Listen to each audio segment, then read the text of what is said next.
I'm so glad this is happening this month and not next month. Good evening. I got you. Good evening. Welcome to the Select Board meeting for Monday, April 13th, 2026, 5:30 p.m. First read the statement here. In accordance with the requirements of open meeting law, please be advised that the meeting is being recorded and broadcast live by East Bridgewater Community Access Media, EBCAM. The meeting is available for viewing on the EBCAM website, www.ebcam.org, and will be uploaded to the EBCAM YouTube channel following the meeting. I call the meeting to order. Let's start with the Pledge of Allegiance. I pledge allegiance to the flag of the United States of America, to the republic for which it stands, one nation, under God, indivisible, with liberty and justice for all. Thank you.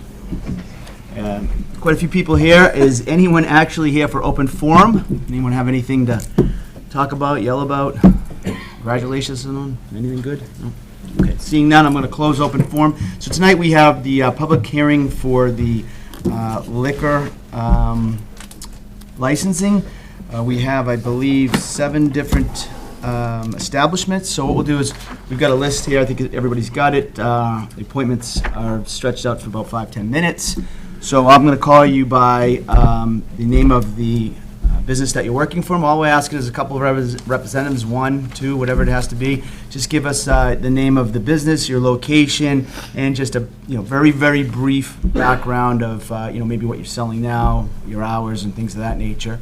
And then if the board has any questions, we'll certainly ask them, and then we'll kind of move it along. So the board's gathering information this evening. The reason we had to do this first was the state came back and asked us to give them information requiring us to tell them who the establishments were that we were pushing forward for these liquor license, full liquor, as well as the beer and wine. So our town administrator asked that we have a public hearing meeting to discuss, or at least listen to each of the companies that are interested. And like I said, we'll gather it in, and then the board will make a decision on the licenses, and you'll each get notified very shortly from there. I would assume sometime between a week or 2, maybe the most. I would think on the 27th. The board meets again? Is that what it is? Okay. All right, thank you. So if you have any other questions for us when you come up, you can certainly ask those. So I guess to start it out, the first on the list here is Cacchetti, Oakdale Packing. You guys want to come on up?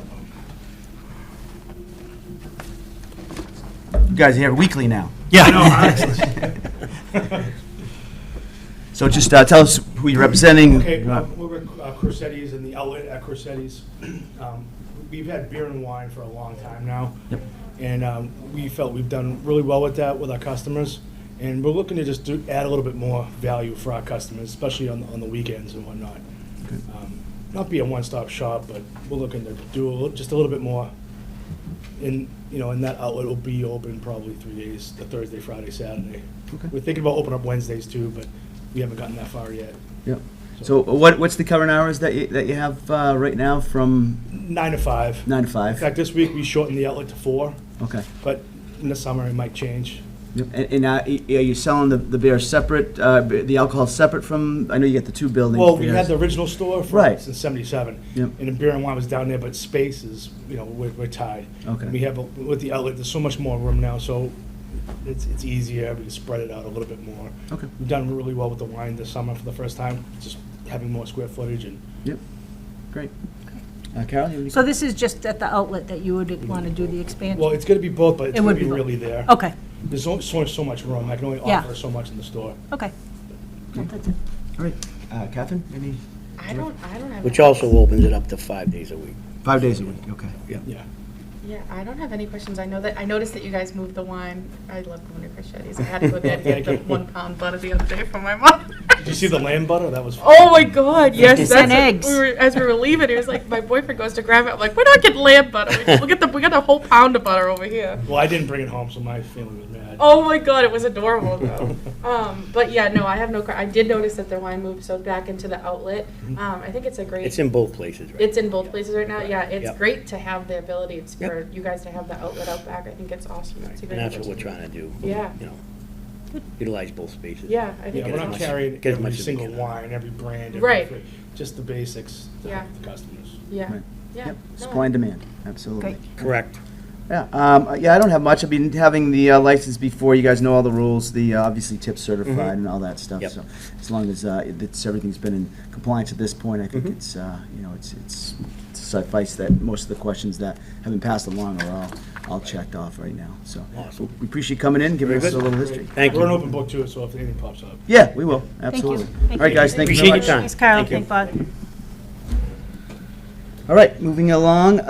Next on our list is Sophie's Italian Food. Hi, good. How are you?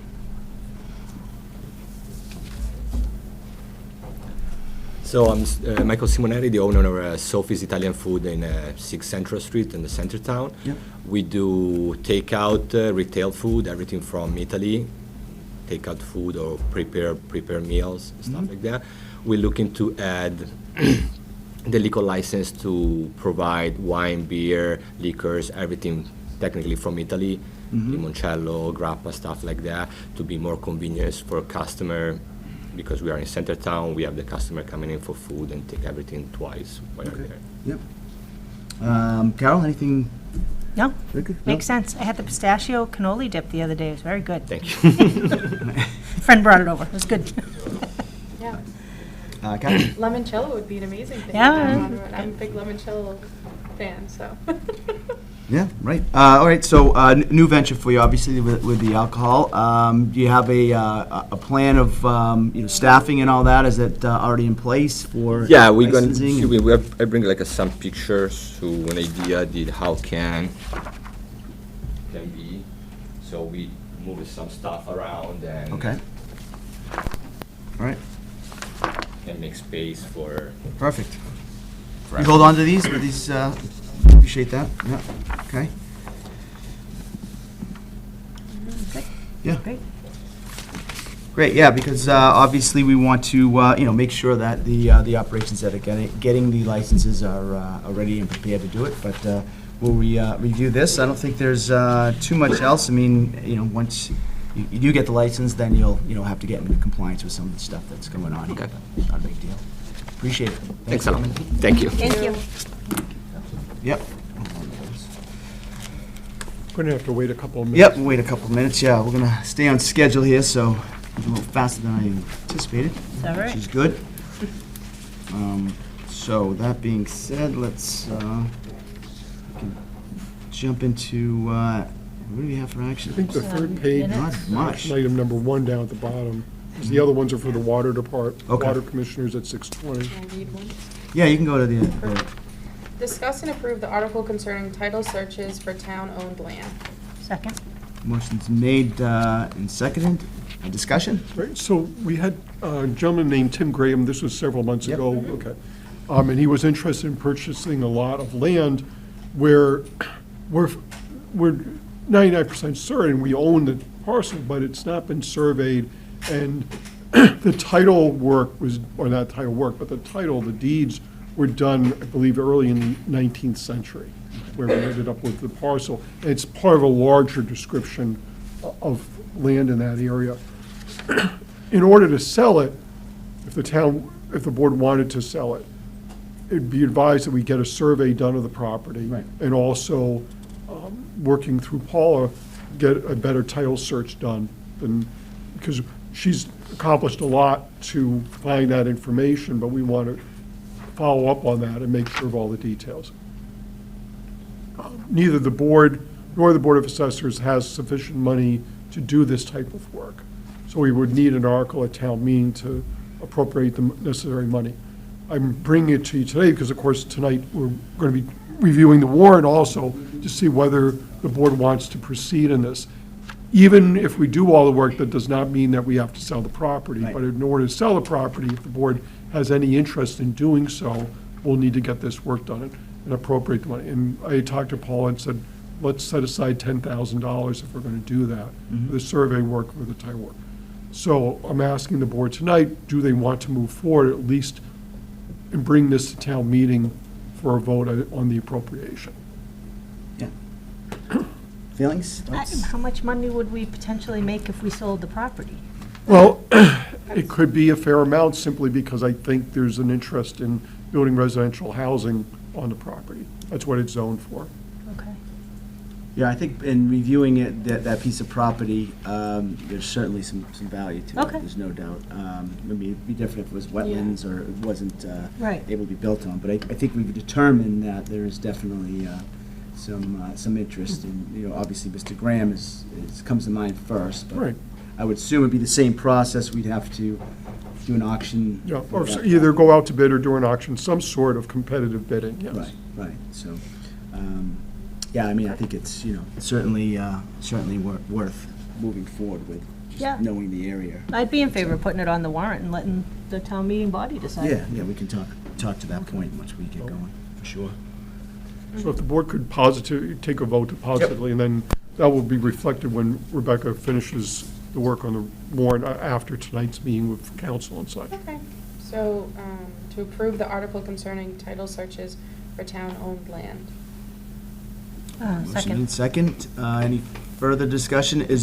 Are we moving multiple pieces? Well, at this point, aside, just or- this one. If we had money left over, What's we the could other? keep it aside in case there was another. Yeah, we keep it open. We'll keep it open, just like Okay. Charlie said, just in case there's. Okay. 'Cause we won't, in the article, it will not specify one piece. Right, Okay. right. That makes sense. Yeah, definitely. Okay, thank you for that, clearing that up. All right, motion made and second, all in favor? Aye. All right, great. All right, we'll flip back to our Or 540. hearings. Yep, we got a couple minutes. So next up is One Stop Food Mart. Just come up and let us know who you are. and-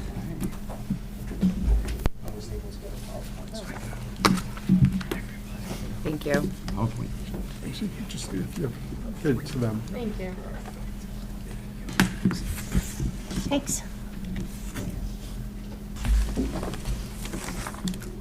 Good evening, Mr. Chair. Attorney Walter Sullivan on behalf of Sean Corporation, 650 Plymouth Street, for its application for Section 15 off-premise liquor license, all alcohol license. I'll let Jenna speak first, and then his dad will speak. Okay. So, my name is Janish Patel, and I'm here to tell you a little bit about the store. I'll keep it as quick as possible. No, So take we're your at time. 650 Plymouth Street, right next to Dunkin' Donuts across from the Y. Yep.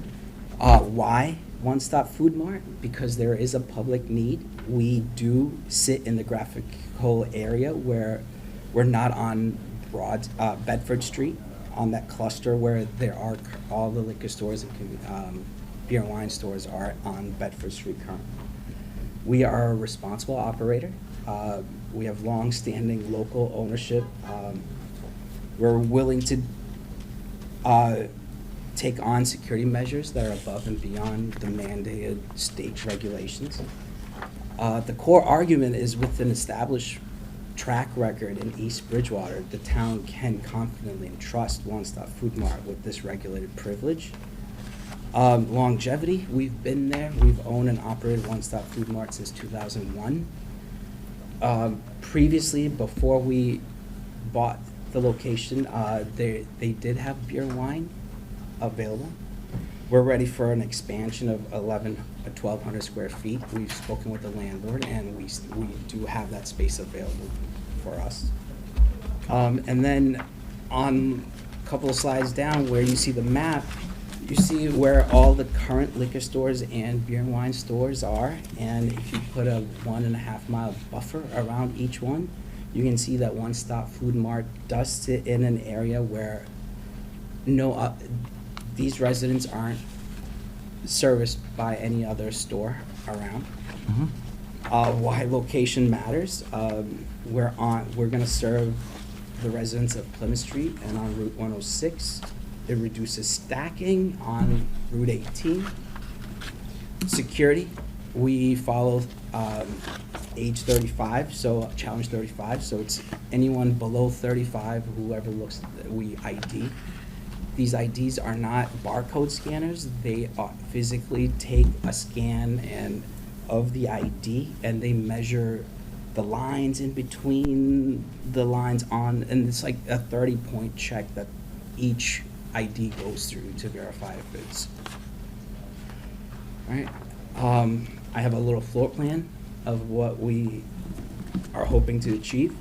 We want to keep the liquor and the wine segregated away from all the other products that we sell.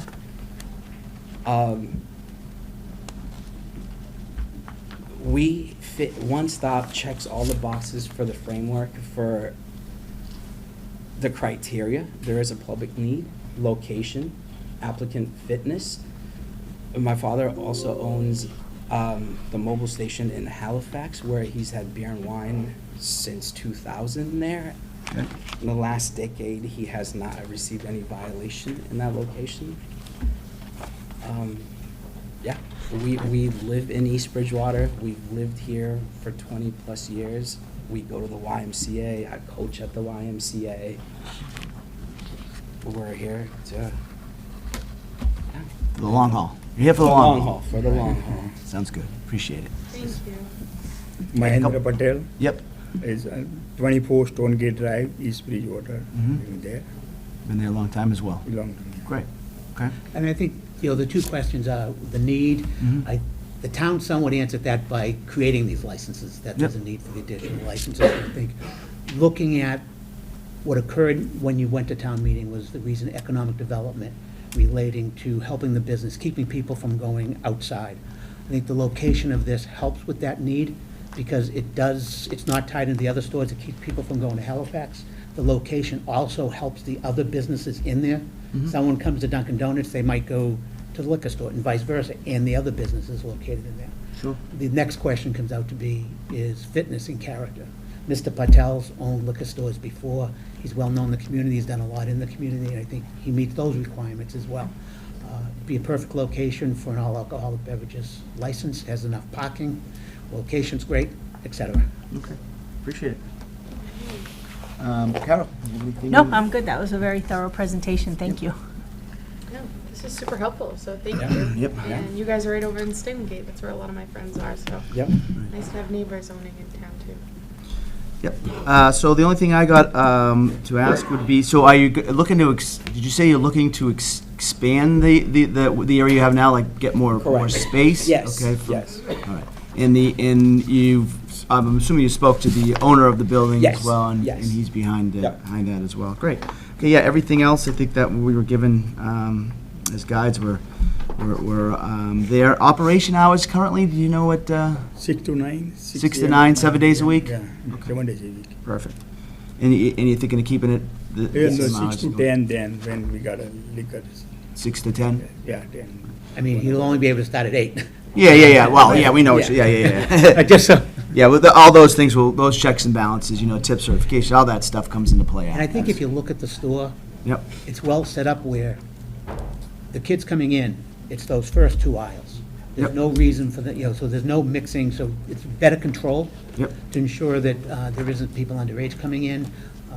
So I think the store is well set up for security purposes and all what they're doing with the scanners and everything else to ensure that there's no underage drink purchases being made. Sure. I agree. All right, thanks, guys. Appreciate you coming in. Thank you. Thank Yep. you. 45. So now we will move on to the next business, Country Convenience. We have a representative from Country Convenience here. Here we go. Hi, everybody. Hey, how are you? Good evening. This is my client, who is half owner and manager as Mhm. well. So this See him. this is 210 Pond. Yep. They currently have beer and wine. Okay. And they just want to expand it. They're not going to change their hours, which are currently they can sell Monday through Saturday 8 a.m. to 11 p.m. and Sunday 10 a.m. to 11 p.m. That's when they can sell. The store hours are a little different. Okay. It's 6 a.m. to 9. What is that? 6 to 9, yes. Yeah, 6 to 9 on Monday through Saturday and 7 a.m. to 8 p.m. on Sunday. Okay. All right. They have a 3,900 square foot store. They're just going to be essentially expanding a couple aisles they have now. And the reason for this is sales are down on some of the typical convenience store items. Sure. So they're just trying to address the customers that are already there, their needs a little bit better. They always ask for it too. Right? Yeah, they always They're ask for this, specifically like, asking. when you can add the liquor or so.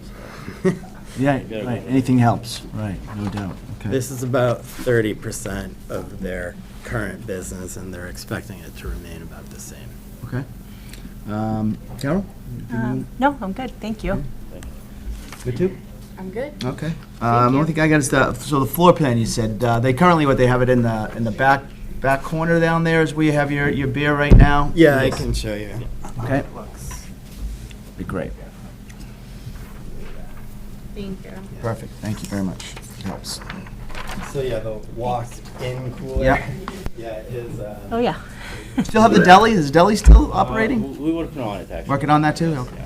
Yeah,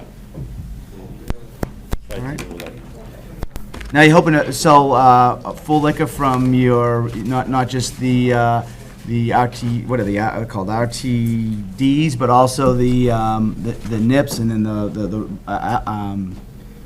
alcohol, vodka, or I mean the whole deal? Yes. Okay, all right, a lot of room there. Okay. yeah, we have a lot of room, actually. We own the building too, so, I Okay. mean, we planning to get like, one side of the store for the beer and All the wine. alcohol? Yeah. Okay. You know, like anybody cannot go through the door unless you go bypass the register, so All right. we have like a new security system and so. Okay. All right, that's, I think everything else, you've already obviously go through the tip certification and the scanning and all that, you got all the state regulations yes. being, having the license already for the beer and wine. Yeah, we ask ID for everybody. Yeah. For beer and wine and cigarettes and all that stuff. Perfect. Okay.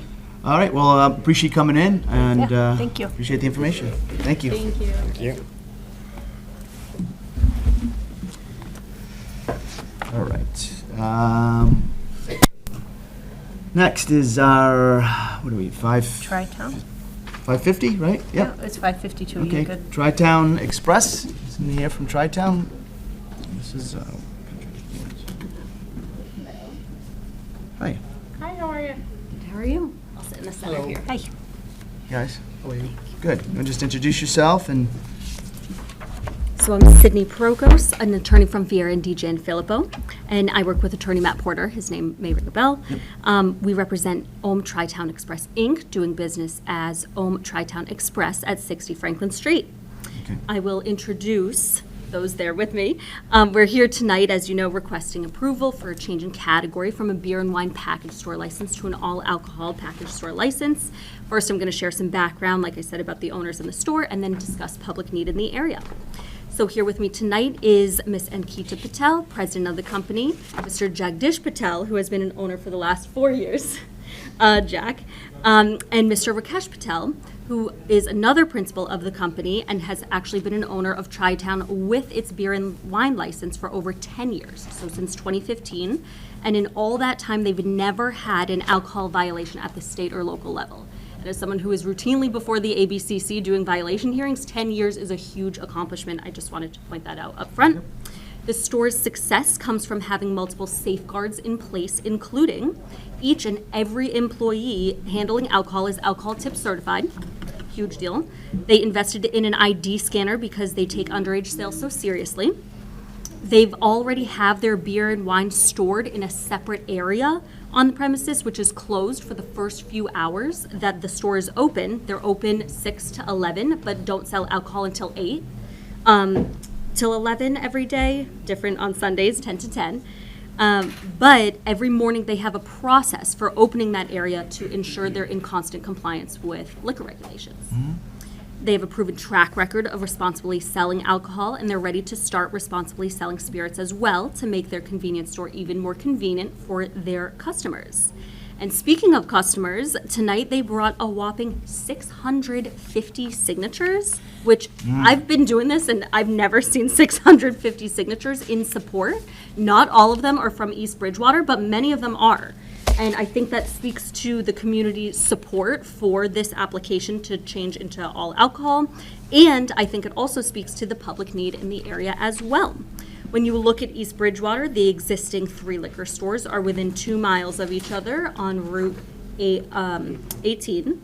And Tri-Town is way out there. So I did a little exercise and I plotted all the 3 existing liquor stores and all 7 applicants just to see where everyone was. Tri-Town is the closest existing liquor store is Viking, over 3 miles and 2 lights away. And the closest applicant is even further than that. So everyone's kind of clustered on one side of town, and Tri-Town is the applicant that is farthest away. So that speaks to the public need, which is the standard that the ABCC looks to when deciding to grant a liquor license, whether there's a public need.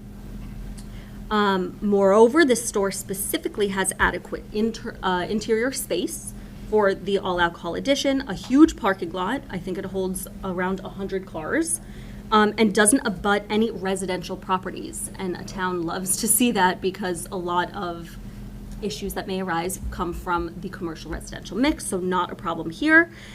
So to summarize, a well-established store with a great track record of responsibly selling alcohol is looking to give their customers what they want by adding spirits to their product offerings. And we thank you for your consideration. And with that, any questions? Nope, that was pretty Thorough. to the point. Yep, very thorough. Do you have anything else? No? Operations, did you give us the hours of the operation? What Yes. you're currently at? Yep, 7 days is 6 to 11, but we don't sell alcohol until 8 at minimum. Yep. And then on Sunday, it's 10 to 10. No change in those hours. Okay. And thank you for that. And the floor plan currently, what are we looking to Yes. expand? Are we looking? Nope. No? Okay. Nope, no alteration to premises. They have adequate space already. They have walk-in coolers. They already separate beer and wine on one side Okay. and groceries and soda on the other side. So the alcohol would be kind of in the separate area, if you will, or the separate side of the store. Yep. That wouldn't open until later in the day with the beer and wine. Okay. All right. And was that in the packet that you sent in? Yes, it Okay, should be. great. All Yep. right. So I'll have that. Yeah, those are the two things I Yeah. had just to see where we're at and what we're looking for. I appreciate you guys coming in. Thank Nice to see you guys. Thank you. Thank you. Thank you. Take care. Thank you very much. Yep. All right. 5:55, we're definitely at the times. Joppa Market.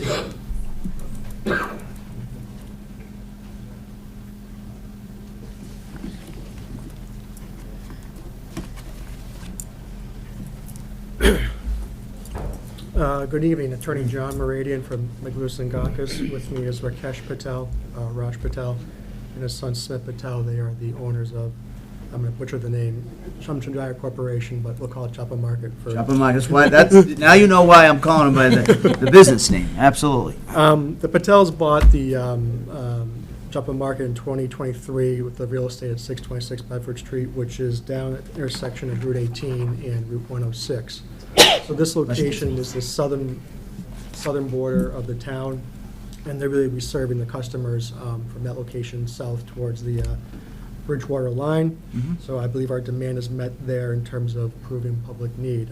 I did provide Secretary with signatures today with Yep. Got those. Thank you. support. The Patels have an extensive experience, over 26 years in their family running convenience stores of beer and wine, and they have had no violations with underage sales. They own the building, like I said, so our application also includes a request to expand. If you know the building, it's kind of like on the back side, used to be a dance studio Yep. and a massage access. So it's vacant now, and they own the property, so they'll be able to expand it to there to add the product. They'd be adding, liquor, vodka, tequila, et cetera, ready to drink, cocktails, so they'll be adding to their product base significantly. They do have security in place now already with ID scanners, and they continue to use that. Their employees are tip certified. They would probably be expanding their employees to about from 3 now to 5 to 6 if given the license for the expanded process. And lastly, they own the building. They said they have plenty of parking to hold the anticipated extra foot traffic. They have about, what'd you say, 30 parking spots? Yeah. Approximately 30 parking spots in that kind of plaza area. Yep. Any questions or other comments, guys? Carol, do you have anything else? No. Yeah. Everybody's done their homework. They're coming Yeah. in here with all the answers. The hours would be, right Yeah. now they're 6 to 10 daily. It'd be 6 to 11 with alcohol sales, 8 to 11, and 10 on Sundays. Perfect.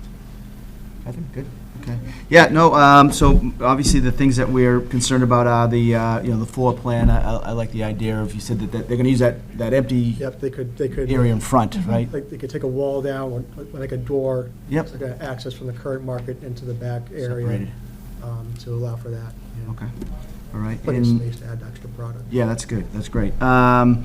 Yeah, and I think everything else, with the beer and wine already, you know, a lot of these things are already being followed, so that's good as well, so. No, you got everything, I mean, I don't even know if I needed to be here. I mean, just let them get on camera and tell me what they're doing, you know? Appreciate that, yeah, thank you very much. Thank you for coming in. Yeah, right on time, Peter. Good Yep, job. right on there, very much, yeah. All right, so the last appointment is with T-Square. Yeah, come on up, guys. How are you? Good, how I'm are doing you? okay. You? Hanging in there. You know, for people that don't know who you are in town, why don't you tell everybody who you are, and obviously Taylor as well? We own a T-Square food shop, Yep. center of the town. And we've been operating that for 2003. Okay. And we've been serving Yep. 20 plus year, beer and wine. Yep. And try to extend it all liquor. Yep. And we have a room, we have enough space. We already set up for, you know, beer and wine. Sure. All the cooler, all the floor. So we're just gonna add it. And you're the owner operator, right? That's Yes, for both and, that and the pizza, Viking Pizza. And as well. yeah, I own that building, and I own another, you know, beer and wine store in Holbrook also. It's been for 15, 20 years. Okay. And the building also, so. Perfect. And we have all the tools. We've been doing it for 20 years. Yep. And all the software to check ID. Yep. And What are give us the hours again, operation? we open 6 to 11. 6 to 11, okay. Right. 7 days? 7 days. 7 days, okay. Taylor should And you know know that. She's what? probably there most of the time. Right, anyway. Taylor is Taylor? managing it. She's the, and a lot of customers really want it, you know. Sure. It's a 15%, you know, alcohol, and 40% alcohol is like, Yep. so hard liquor, I guess, whatever, yeah. So Yeah. that'd be nice to have all liquor. Yeah, yeah, definitely. And obviously, it's apparent, as we never thought, I thought we were gonna see as many establishments come walking through the door, but yeah, we understand. I wish the, it was ratings week. Right, right, we would have done really well. Yeah, anything else to No, add here? I no, think- Thank you so much. Yeah, appreciate it, you. guys, all right. Thank you. Thank you. Thanks. All right, I think that concludes Nice our job. interview process. Again, like I said, we'll review the information and then Yeah. come up with some hard decisions here. you know. Let's see, we have another, Charlie, we have another, Yeah, not till 6:15. not till 6:50? Oh, no. Oh, yeah, there it Yeah, is. yeah, that's the last one, okay. All right, so let's go back to our action items. Okay. Bang some of those out for the next, Okay. 11 to- Approve the minutes of the March 23rd, 2026 Select Board meeting. Second? motion made second. Any discussion? Any discussion? Hearing none, all in favor? Aye. Approve but not release the minutes of the March 23rd, 2026 Select Board's executive session meeting. Second? Motion made second, any discussion? Hearing none, all in favor? Aye. Aye. Appoint Matthew Montero to the Wellness and Engagement Committee effective April 13th, 2026. No designated term. Second? Because it's for life. Yeah, right. They don't give you a term when you can't go anywhere. Motion made and seconded. Any discussion? This is the committee that you're? Yes, we Okay. had our first meeting a couple weeks ago, and we're meeting again this week. Tomorrow. Yeah. Tomorrow. No, tomorrow? Wednesday. Oh, Wednesday. Wednesday. I just couldn't remember if it was personnel or wellness and. I think Tuesday is the personnel. Yeah, and it's a good Yeah. group. They've got some good ideas already, and. Okay. Yeah, I think it'll. Good. We should have some Well, recommendations. what Good does for this the bring, what does employees. this bring the number of people up to? group. Rebecca? So I believe was just still, I mean, if we're looking for more representation Yeah, from from the- different buildings. Not just town hall. Right. Council on Aging and the library, I think those are the only two that Don't have representation? don't have representation. Okay. All right. So 2 more. Well, good. Well, I appreciate you guys. All right. Anything else? Seeing none, all in favor? Aye. Aye. Thanks, Matt. Review and vote on proposed wage grading compensation adjustments for non-union employees, including updates to education incentives, addition of step 7, and applicable increases for non-contract positions. Second. Motion made in second. Discussion? Do you want to lead or you want me to lead? I wasn't prepared, so Okay. you can lead. Right. The board does this on an annual basis in the sense of, unlike having union contracts and such with the wage rates set, 1 or 2 or 3 years in advance, in many cases, what the board does on an annual basis is set the wage and salary rates for the non-union employees who are also non-contractual employees. Right. And that's most of everybody else. We have some people, very few relatively speaking, that are on a grid system, in that there are steps, and then you move up steps 1 per year. But what we're doing is having the board make a decision about the fiscal 26, we're in fiscal 26, fiscal 27 wage and salary rates for those employees. And the proposal is not to change the grids in a sense of a general across-the-board wage increase, but to add a step 7. Right now, there are 6 steps in those grids. We would add a step 7. The second change for those individuals is to add an education incentive change. Right now, someone with an associate's degree appropriate for the position has a 5, is it 5? And then for a bachelor's, it's 8. What we would do is increase those to 7% and 10%, so there'd be a stipend added to their salary if they had those applicable degrees.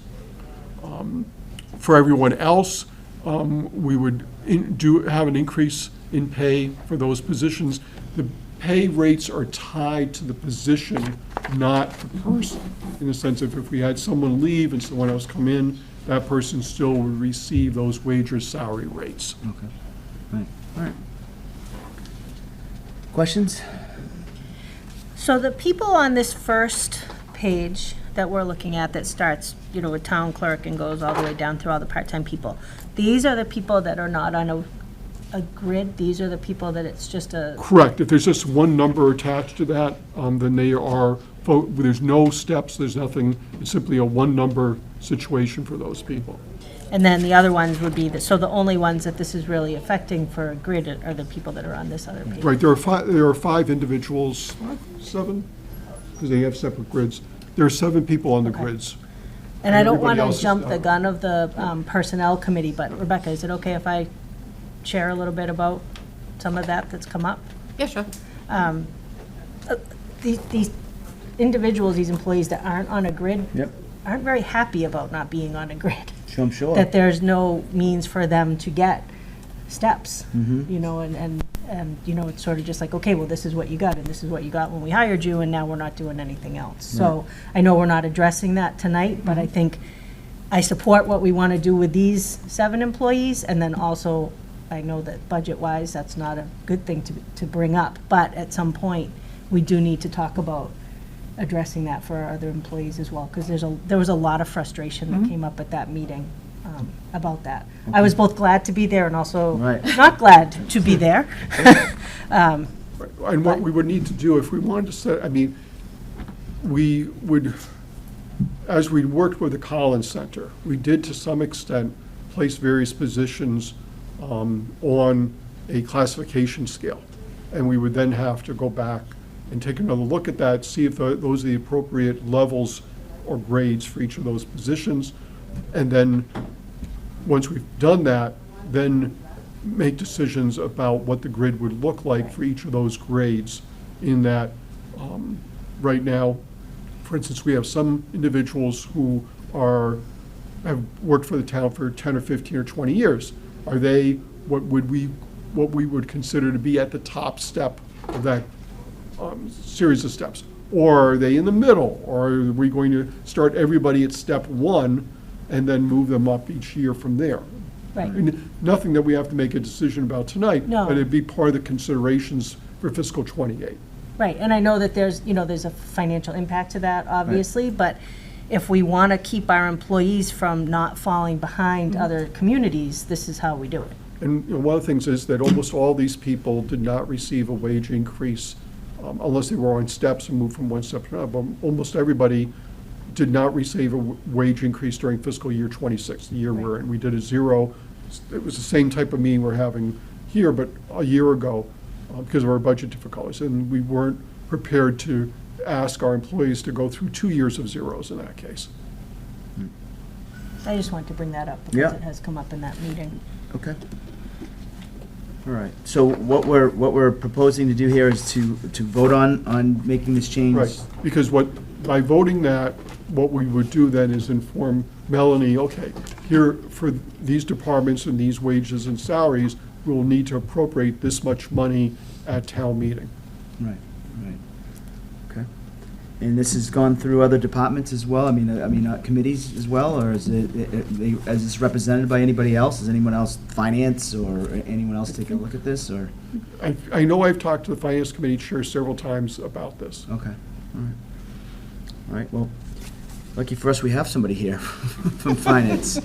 Dave, I'm going to put you on the spot here. Have you been able to take a look at some of these changes, or any ideas? Some of them, and the logic behind it is very sensible. Yep. I just, on Wednesday night, hope to review the finance piece. Yeah, we'll have to do that afterwards, obviously, yeah. finance meeting. Yep, yeah, we're not making any numbers changes right here, we're just putting it into the step application.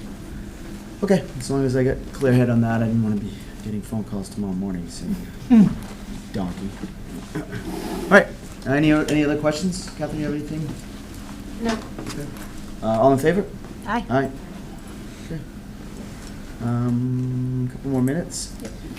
Discuss and vote on possible amended or new contracts for the following positions: IT director, police chief, deputy police chief, DPW director, and town accountant. I think we're not quite ready. For that? I think we'll go into executive session on those.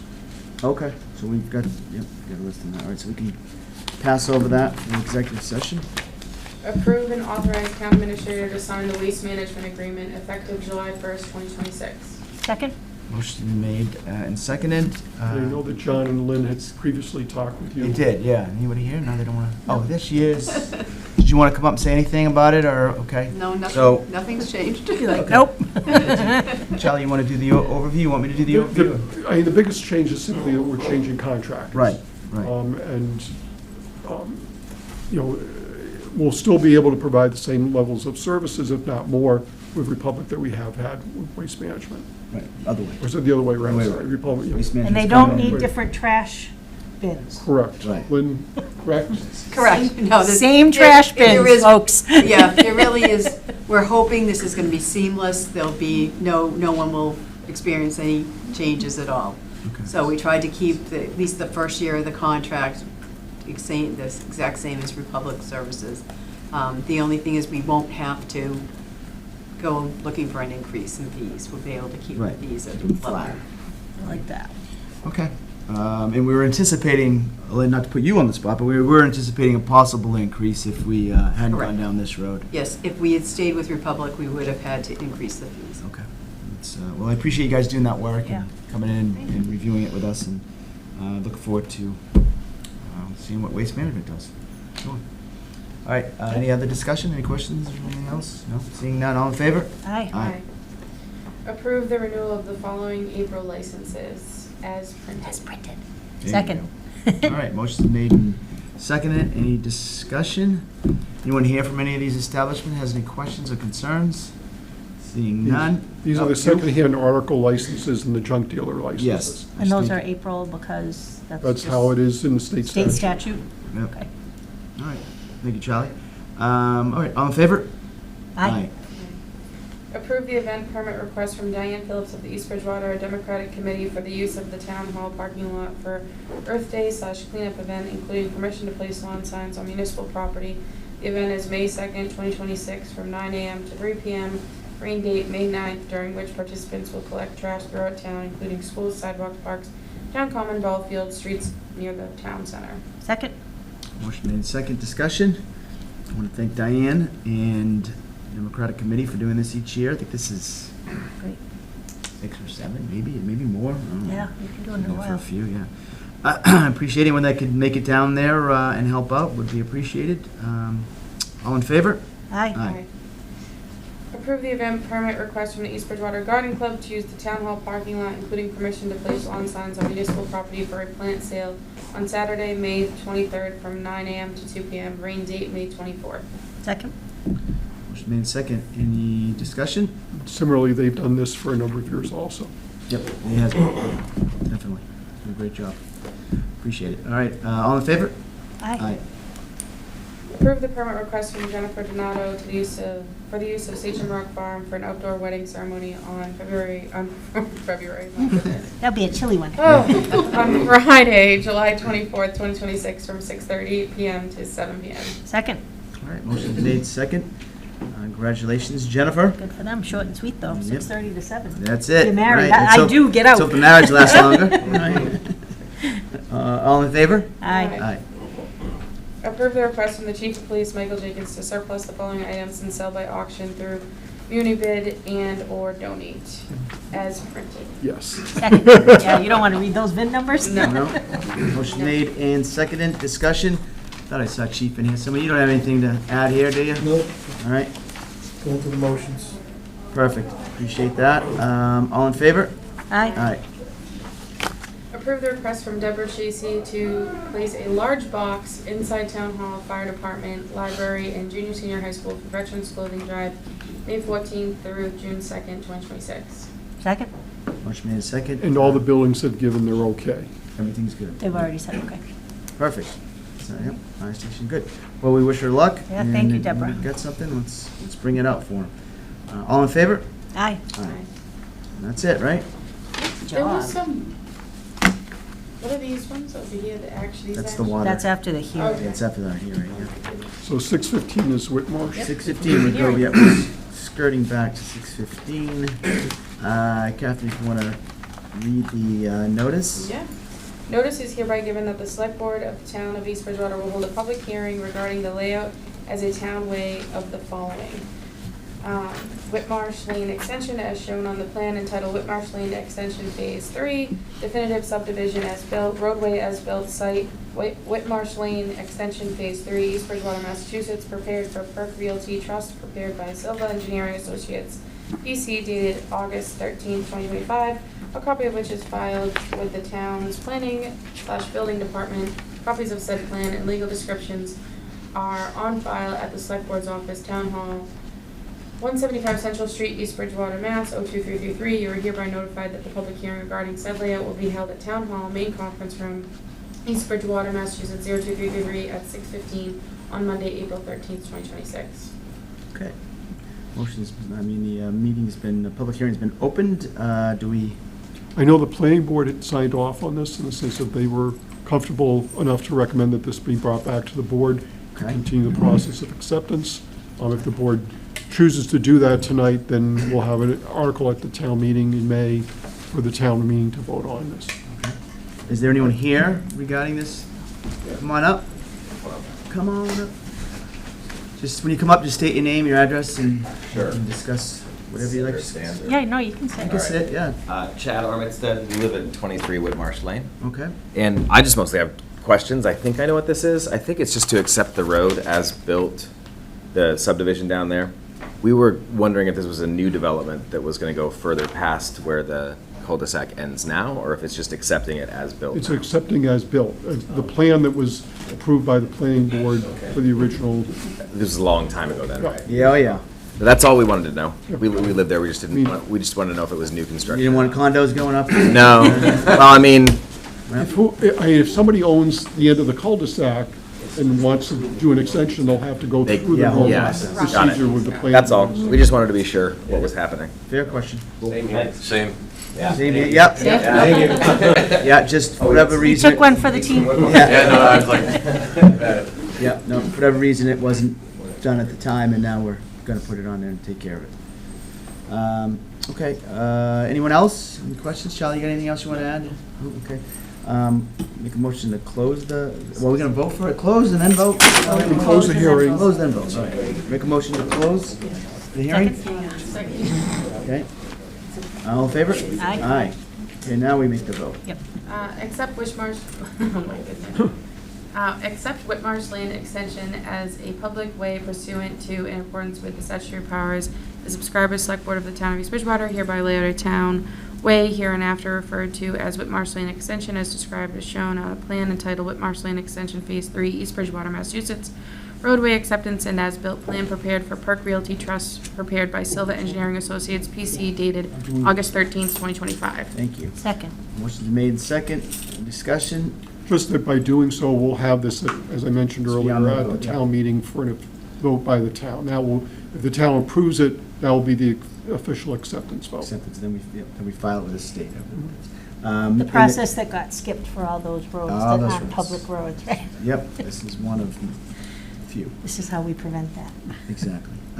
In the town meeting, again, when it Is just... on May 11th, May 11th, just so you know, May 11th. 7 PM. junior, senior high school. All right, Auditorium. thank you. All right, all in favor? Aye. Aye. 6:21. 6:20, right, yep. So we have a joint meeting, is that what this is? We are the water We are the commissioners, water right? commissioners. You're going to meet with yourselves. My yes. lifelong I keep dream. forgetting. Right. There used to be a water commissioners. These people are different. Okay, You so, want me to yeah, I guess go ahead and, read the Thanks for coming. 620? That was quick. you're welcome. Yeah, I don't know what we're really doing, just wanted to open up and then we can vote, or this isn't a Well, public this is, hearing. again, this is a open, you're opening up your Board of Water Commissioners meeting. We had a request from a resident concerning billing. Oh, okay. And then there's associated motions here. Okay. Oh, this, all right, follows it right afterwards. These are the other action items that. Yeah, you'll approve minutes from a Okay. previous water. So I'll entertain a motion to open up the Water Commissioners meeting. You're going to open. Oh, we gotta open it? Well, you're going to Open the Board of Water Commissioners meeting, discussion and possible vote on the treasurer collector's recommendation to maintain demand and interest charges to ensure fairness and consistency for all residents and refer a resident at 21 Daisy Lane to the treasurer collector's office for guidance on payment plan related to their water bill adjustment request. Okay. Second. Made, second. All right, now discussion. So we've had different requests at different times. I think the board dealt with one Sure. similar one a couple of months ago. Yep. I know that the treasurer collector would like the board to maintain as written here, the treasurer collector's recommendations to maintain the demand and interest charges for this bill, Okay. or these bills, I guess. is- And then that the resident could then go to the treasurer collector's office to work out a payment plan related to their water bill. Right, I think that's what we did. With the in last past. woman, right? Is there someone from 21 Daisy Lane here? You want to come on up and I can explain a little bit more to you? I'm coming up too. You, I'm Lisa. yeah, I know who you are, Lisa, obviously, yeah. I just wanted to recognize you as well, all right? Yeah. All right, so you're, just give us your name and obviously we know where you're from. Yeah, 21 my name Daisy is Lane. Rose Joseph, and I've been a resident in this area for about 17 months. Mhm. So historically, my household quarterly bills have been consistently under $300 Mhm. quarterly, and my last bill came up to $816. Mhm. So we think there is some. So there was a problem, There's a obviously, problem, right? obviously, yes. Have we recognized what the problem is to date, or are we still trying to figure that out? So we ran a she did call. Yeah. The bill was dated January 21st, and when she called, it was March 4th. Okay, So we did a daily water consumption, but unfortunately, it only goes back 90 days. So it doesn't go back for the full billing term. yep, It did not alert us to a leak or anything. So we went, we sent the water department out to check her meter, to see if they could hear a leak. There was no telltale sign of a leak. Now, her water bill was actually $625. Then the water service charge was $56, and the trash charge was $125. So, added into it, right. so it added up to 8, Yep, yep. whatever. So this wasn't on our radar because it really wasn't extreme. Right. Now, when we went back to like the monthly usage, it looked like this increase was targeted towards October. Okay. But we can't tell because we Right. can't do a daily consumption because if she had alerted us immediately, we could have gone back to Sure, October. sure, But sure. Do you have any idea what could have possibly created the problem in October? No, there was no changes, no, it's the same, it's only 4 of us. Has it gone back now? Is it- That's my question. Yeah, Is so, it back I to mean, normal? everything, it seems consistent with our normal billing. Like my bill, my quarterly bill will be like 225, 245. We Right. never Hmm. get to 300. But, I mean, I have I have documents if you want to look at them. And The this board, one- I think the board has those charts. Yeah, we got them all on our Oh, file. We have- yeah, we have all that. Yeah, So we if got all you that. look at the monthly, you can see there's a Yep, spike spike right there, yeah, yeah. Right. So I don't know, Yeah. you know, It's interesting. all I know is Hermita does work, we've checked it. Right. And there didn't appear to be a leak. Right, So right. the water went through the meter, Yep, I appreciate it, Lisa. Yep, absolutely. Yeah, unfortunately, all we could do is have you, treasurer, whose office? To the treasurer Collector? collector's office, yes. Treasurer collector's office, and you could certainly work with them. They're not gonna, they'll work something out payment-wise. The problem that we have is, trying to recognize what that issue was at that particular period of time. I don't even know if a plumber would help at this point, I don't because, think so, it because, seems like like you it's said- fluctuated back to what it's supposed to be. It was just, I mean, you could have a running toilet and not know it. Yeah, you know, maybe, and and then then sometimes it stops on its fixes- own. yeah, the It handle, thinks- Yeah, the right. handle, Yeah, yeah, so I mean, stays that down or happens to something, people or all the time. you had a hell of a really- party or something, I don't know what. No, there was no party, no Fill a guests. swimming pool? No, yes, no, Right. at this time, no. No Irrigation, swimming pool, you know. nothing. Right. No, it's a new place. Yeah. Yeah, it is new. Yeah. To say, Dave, it's surprising, yeah, because that is a Yeah. very new property, but, yeah, unfortunately, all we can do is guide you to the treasurer collectors, and they can certainly work with you on what they can do. It could have been a bigger problem if it was continuous, obviously, and that's not the Yeah. case. We had another resident come with a similar problem, and the best thing that we found was working with the treasurer collector's office and just getting a payment plan figured out. And then the other thing is that Lisa does a really good job. Last time she was here, is highlighting anytime there is like a major jump beforehand. But if you happen to notice it, anything, is there any way to notice that earlier other than to look at your bill? Like, I mean, not really. Yeah. And I mean, this one didn't, I mean, I do go through the monthly billing. This one wasn't like a crazy amount, so it just didn't tip me off, you Right. know? Right.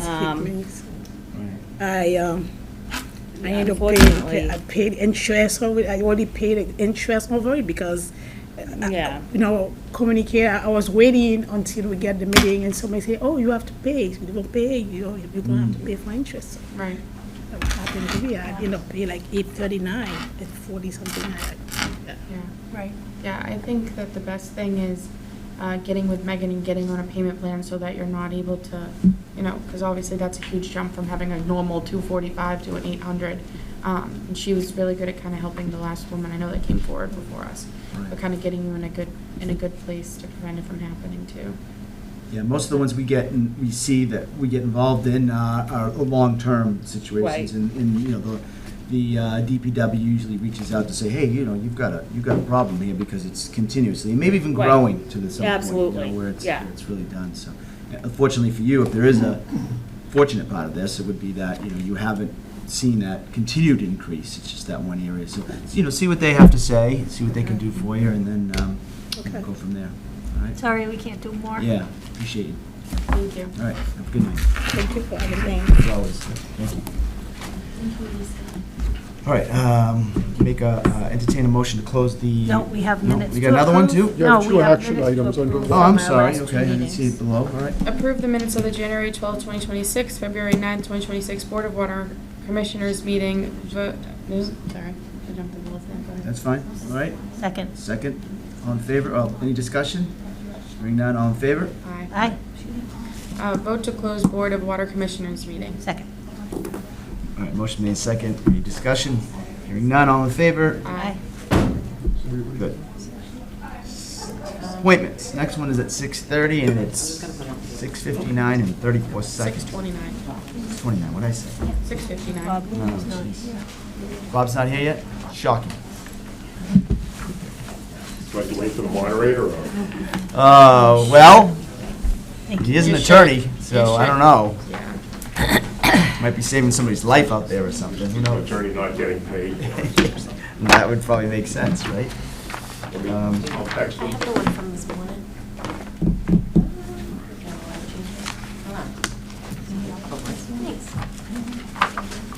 Thanks.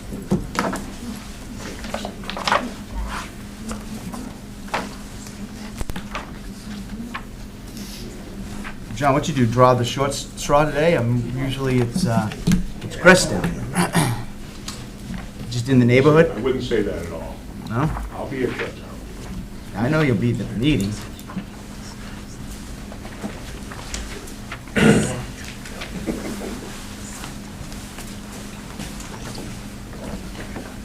Yeah, there's extra copies, thank you.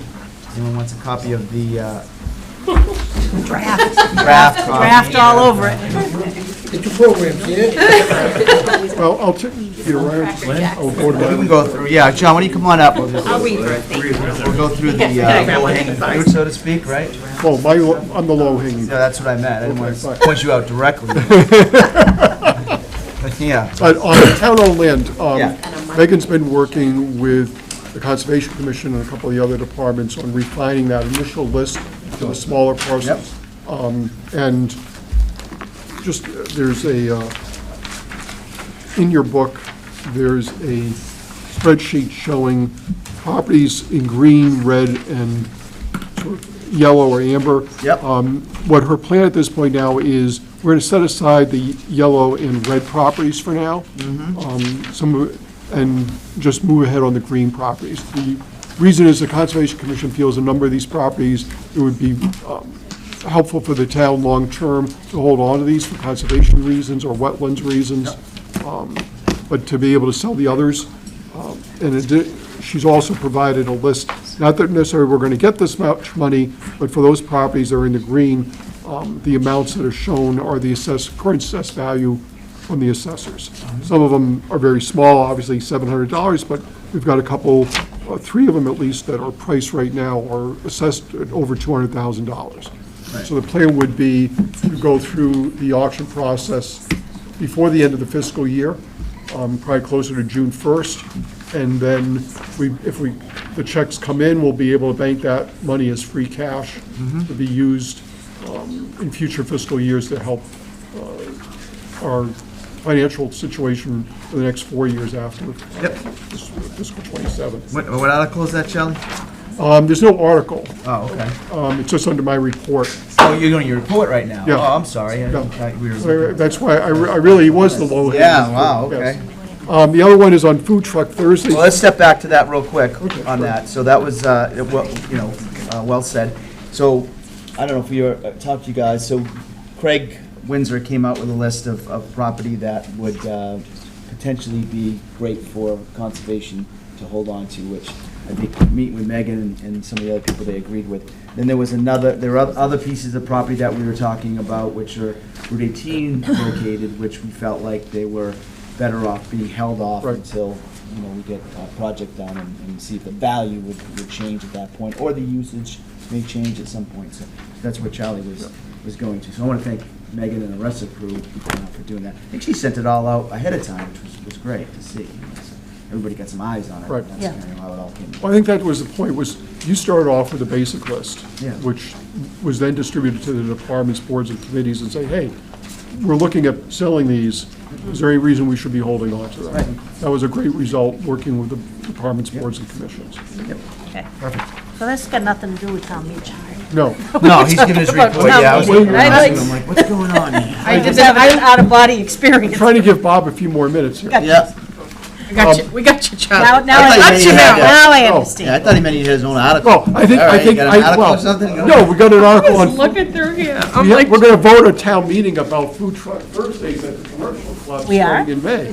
Okay. That's a town meeting vote, is it? Usually, I would not promote a commercial activity, but I just like the idea that. It's a great idea. That something like this will be coming to East Bridgewater. Yep. That's going to be happening every Thursday from 5 to 8, starting at the beginning of May at the commercial club, May through August. Yep. I know, obviously, Perfect Play, but I think there are a number of other food trucks that will be Flashback there. Franks. Yep, I'll be down there. So, and I believe there may be other things happening there. Yeah, there's gonna be Whatever else. Yep, I was. You can make an evening of it, cheap date night. Yeah, well, it starts with May, which day, 7th? It would be the first Thursday in May, which would be 7th. All right, yep, sounds good. Have to send my Pergola Thursday crowd to Commercial Club first to get all their food and then bring it back to the Pergola and then That's share it, it. right, yep, no, they get a list of different locations, from Tuesday all the way, I think it was the list that they sent out was. Yeah, I think, you know, there's Hanover, I know food truck Hanover's nights in been doing it various for a while. places around South Yep. Shore, but now we're getting one here in East Bay. Yeah, no, Great. it's a great idea, good place to go too. Yeah, plenty of parking. Yeah, Does anybody have Bob's number? I texted him, I haven't heard back. okay. Is that it, Shelley? Yeah. Okay, thank you. Rebecca, you got anything you wanna stretch out? Lee? Town Hall will be closed on Monday for Patriots Day. Okay. Everybody Patriots, running that's in the marathon? Patriots. All right, thank you. And one more, this had come up just in fact today. Massachusetts State Senate is going to be voting on amendments for the environmental bond bill. The East Bridgewater Department of Public Works asked that the town contact Senator Brady and ask him to support amendment. There's like 150 or so amendments to this. Amendment 14 would establish a sustainably funded battery collection program in Massachusetts. This is going to be one of a number of attempts to try and divert as much waste out of the normal waste stream so we can get it not sent to landfills and incinerators, but if we can find another way of disposing of them properly. Okay. The second is Amendment 100. That would conduct a waste reduction needs assessment for packaging and printed paper. Again, a lot of stuff ends up into the waste stream that really should go more hopes is recycled or brought back to the manufacturers or retailers. Again, and that would help set up a plan to do that. They also asked that he oppose Amendment 148. That would dismantle to a large extent the Commonwealth's paint stewardship program, which is part of the larger 3050 bill. And that stewardship program helps divert paint from the general waste stream.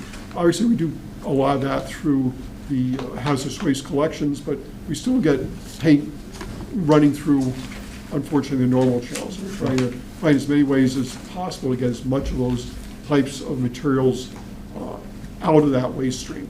It would be a benefit actually for the town long-term, because the more we can not send in the waste stream, the lower the charges for the tipping fees and the hauling fees are going to be. Perfect. So if the board would want me to send a note to the senator, it's not with the representatives. Yeah, it's in the Senate. Yep. Yeah, I think so. I mean, I can't see any issue with that, for sure. Great. Yep. Okay, I'll do that then. Thank you. I will say that the moderators' meeting is Monday, May 4th. So that's the next time we'll be reviewing the warrants. But he goes through it in detail, like in each article individually. Did we invite him? So he's not He's supposed been to be on here all, tonight? no, he's been on all the emails. Or maybe he thinks he's only supposed to come to that one. Yeah. Well, I guess this is more a review before we actually go to press. I guess maybe that's the best way of putting it. Right. Yes. Right. So for that meeting, I will be at Rockland's town meeting. Now, see, I know. So what do you What do you got? we should do? Should we just run through them ourselves? Let's go through it. Okay. I don't think it can. Fair enough. All right. No problem with that.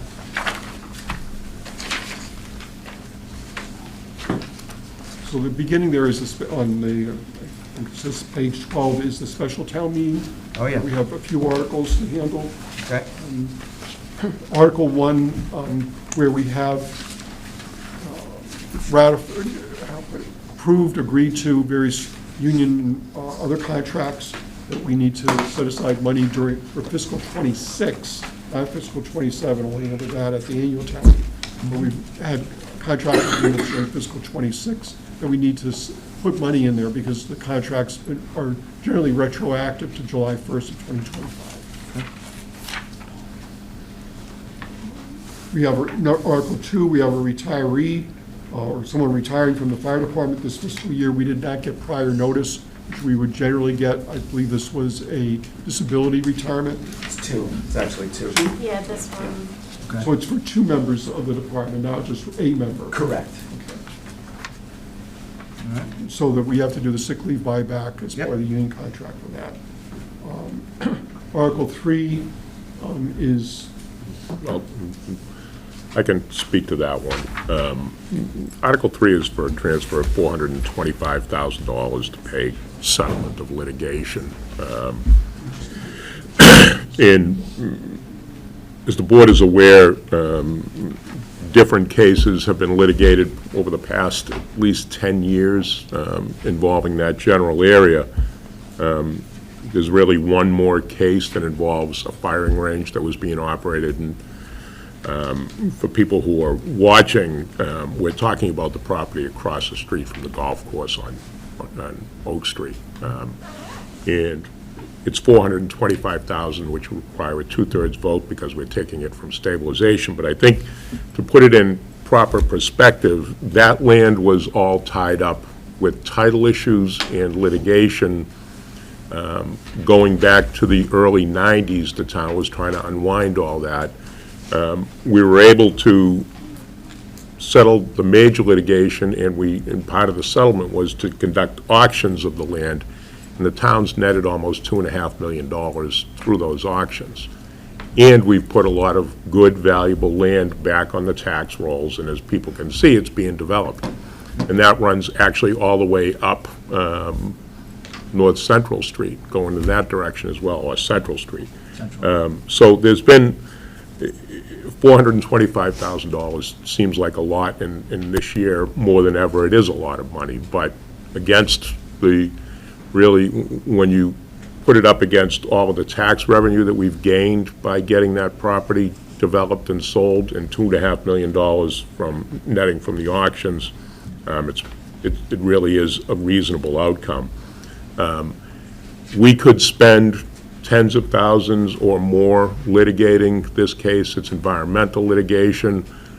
We had to bring in special outside counsel, which made it even more costly. So with no real end in sight to the litigation, it really makes sense to settle this. So we're certainly recommending that town meeting vote in favor of this article. Article 4 is basically a transfer into the legal account that we need to set aside additional money for legal services for fiscal 26.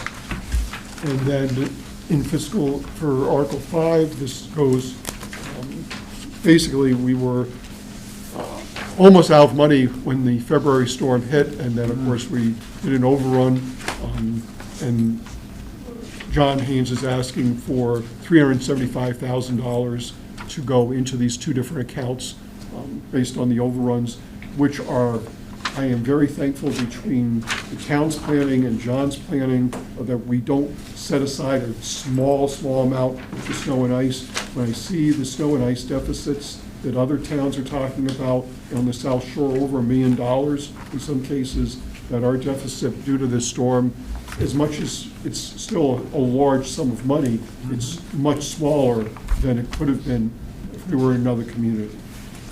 So but we do need to set aside that money, not so much to pay the bills are paid, it's more that to balance the books. Yep. I was just thinking too, on page 32, there's two articles that were in the annual that I think we should probably move to the special, because they were funds that were closed out accidentally last year that we're bringing back on the books for the fire department. I think they make more sense to go in the special. I should have. Are these the two up at the top? Yes. So the $74,435, and then the $24,000? It's after that, right? No, sorry. The 24,000. The 24,000, Yep. and then, where's the other one? Buried somewhere else. There's one for 50,000.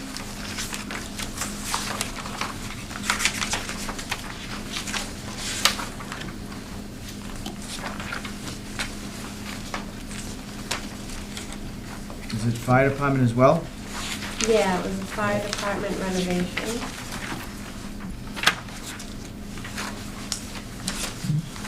Oh, that one I had got an email to remove it.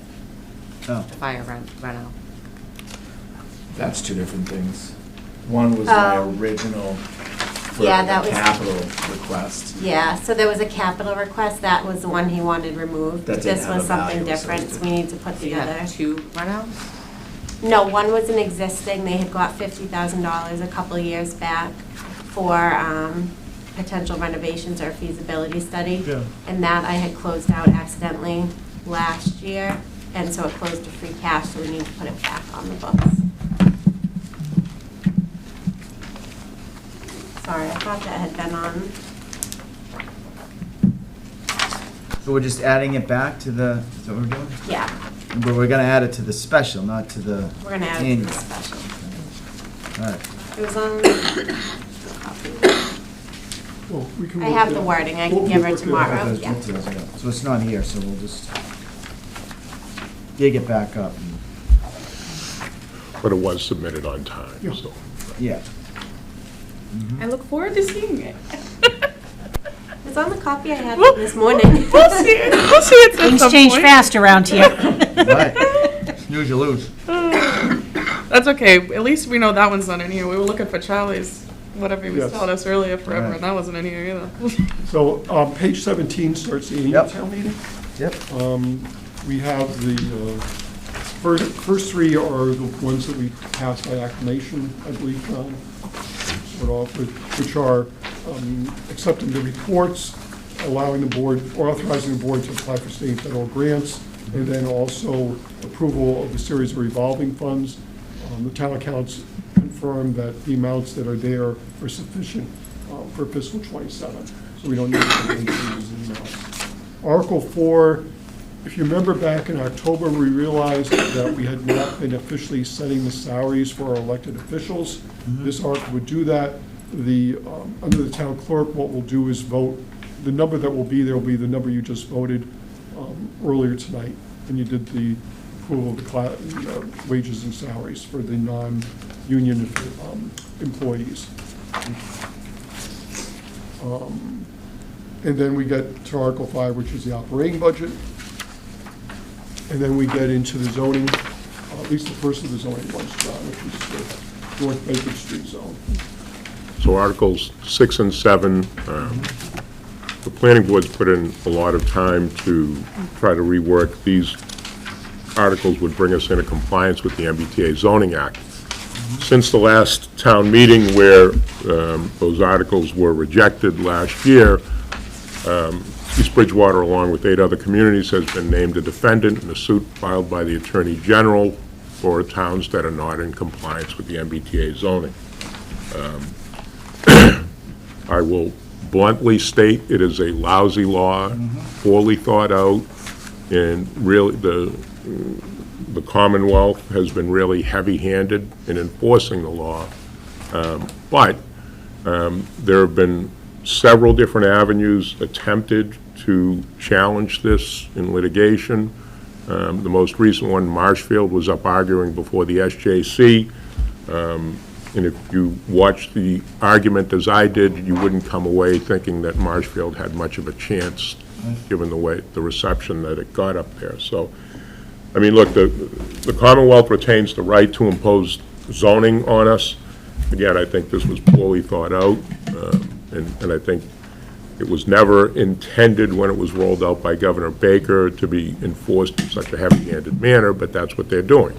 They're taking more and more money away from those towns that are not in compliance. So if we, I mean, I guess, you know, if I were to look at it selfishly and say, you know, let's keep fighting it, you know, the only ones who win these cases are the lawyers, but the town is not going to, I don't think the town has much of a realistic chance of prevailing. So it's certainly my recommendation that we adopt it.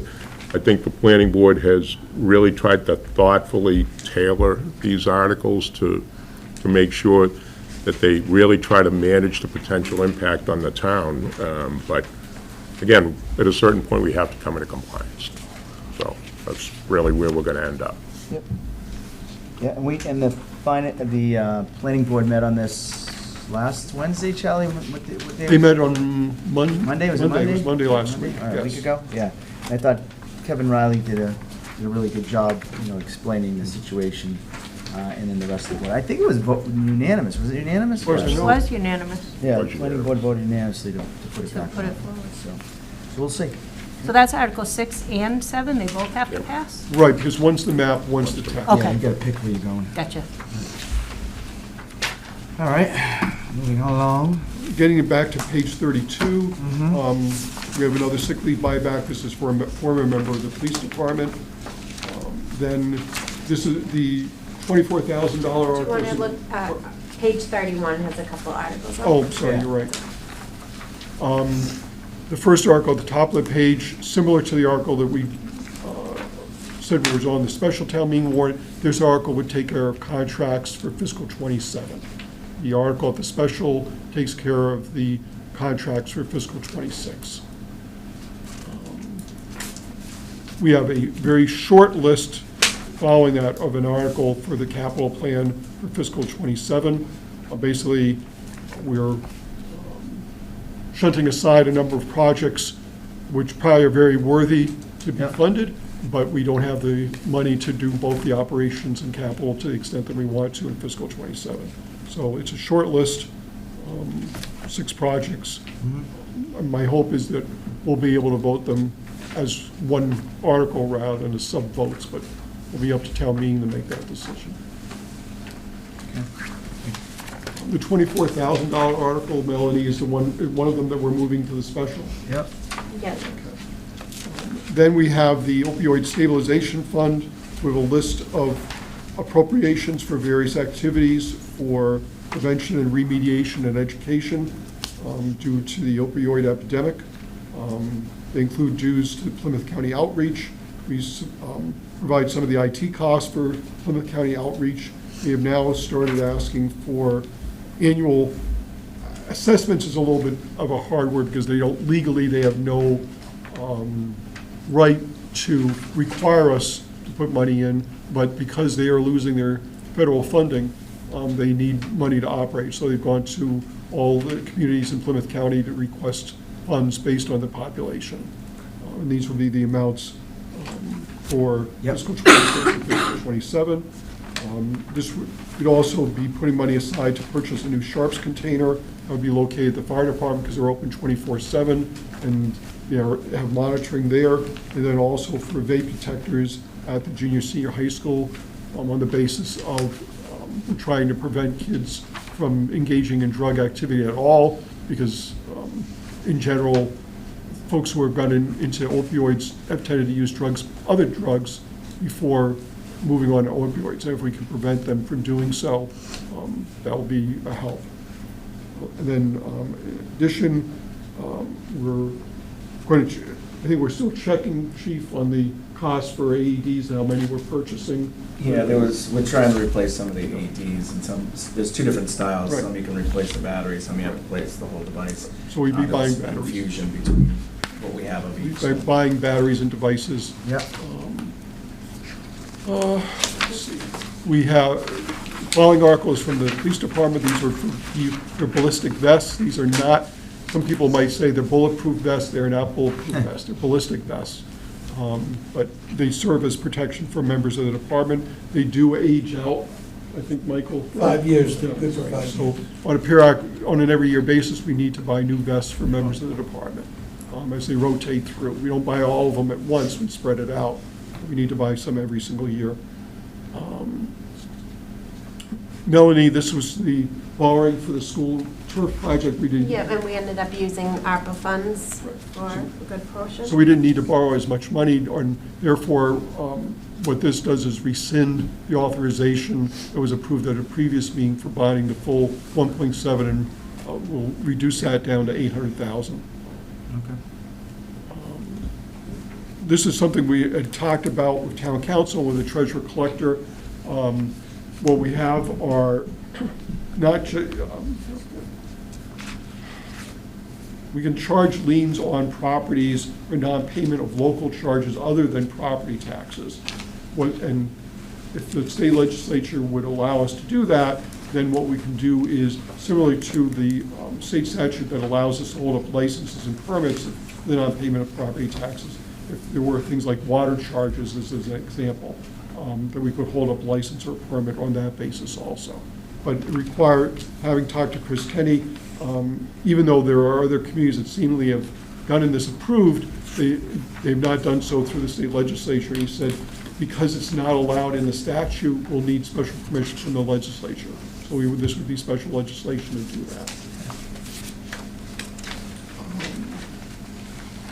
Let's see.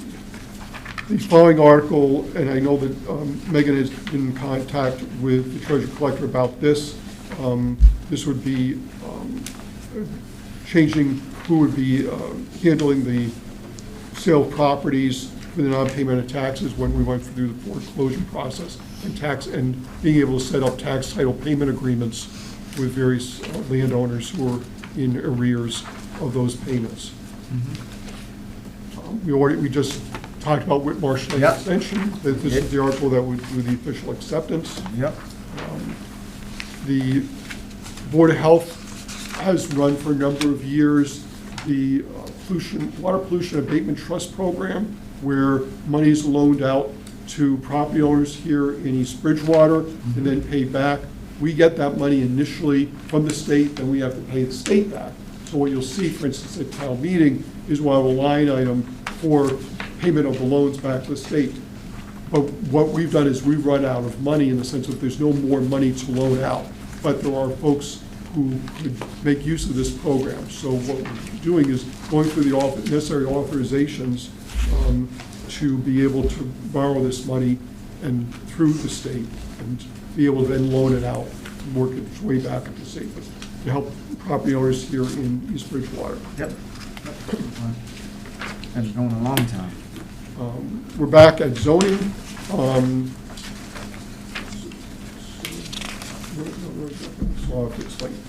The article for the accessory dwelling units is because while the state had approved this a while ago, the statute, they've gone through several iterations of FAQs and regulations and model bylaws and such. And each time the town has, I think this is going to be the third time the town has revised its ADU bylaw in response to what the state has said. You need to put this in, or you need to take this out. So we're following through. It's written as not a text change here and there. It's written, take out the old one that we already have in that was approved by the AG's office, put in this new one. But it really doesn't change the rights of property owners to have an ADU on their property.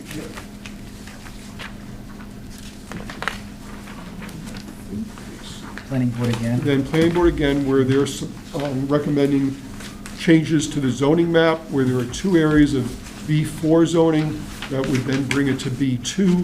They feel that development of those parcels is more likely. They're, for the most part, they're along North Bedford Street, and they have a list of the parcels here also, which would be affected.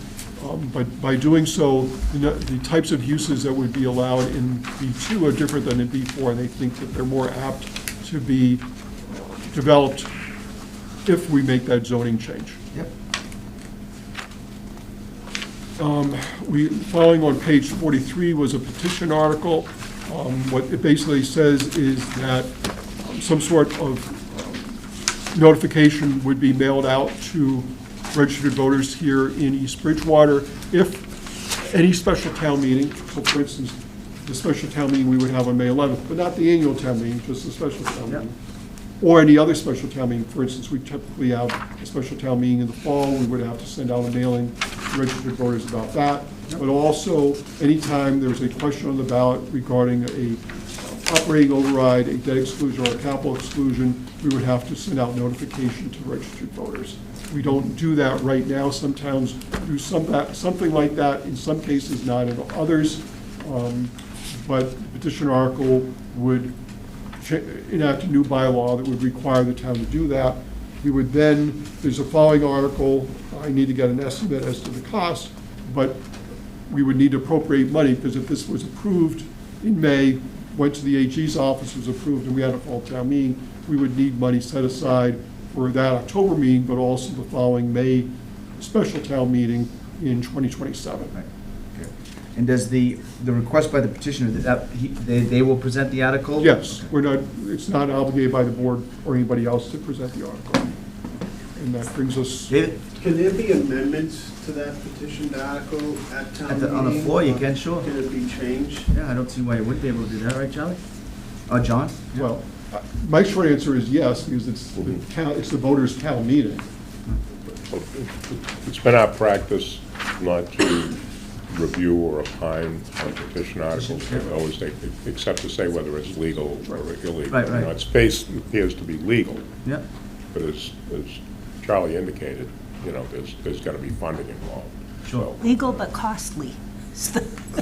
Yeah, I mean, the postage alone will be thousands of dollars for any mailing, forgetting about the printing for a moment. And looking at the cost. Yep. Wouldn't it be much more simpler and easier for the clerk's office, whatever, to mail even for the annual town meeting, because it would be nice if some people showed up there too, right? Mm-hmm.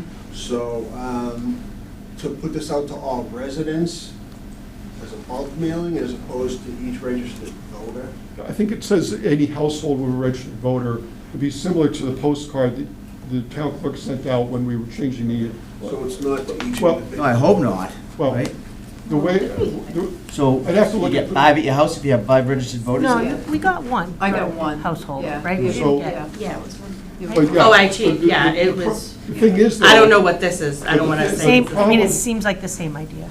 Right, but but one of the challenges is, to David's point, a bulk mailing that simply is to residents, not a specific person or a right. specific household, is cheaper on the Okay, I see postal what you're rates saying. than having to specify this piece of paper goes specifically to this household, which is the way the language of this is set up. So for instance, in Halifax, we mailed out the town meeting warrant, but it simply said residents, so we got the lowest rate possible. Right, Once you right. start specifying that this piece of paper has to go to this particular household, it's more expensive, as you would expect it to be.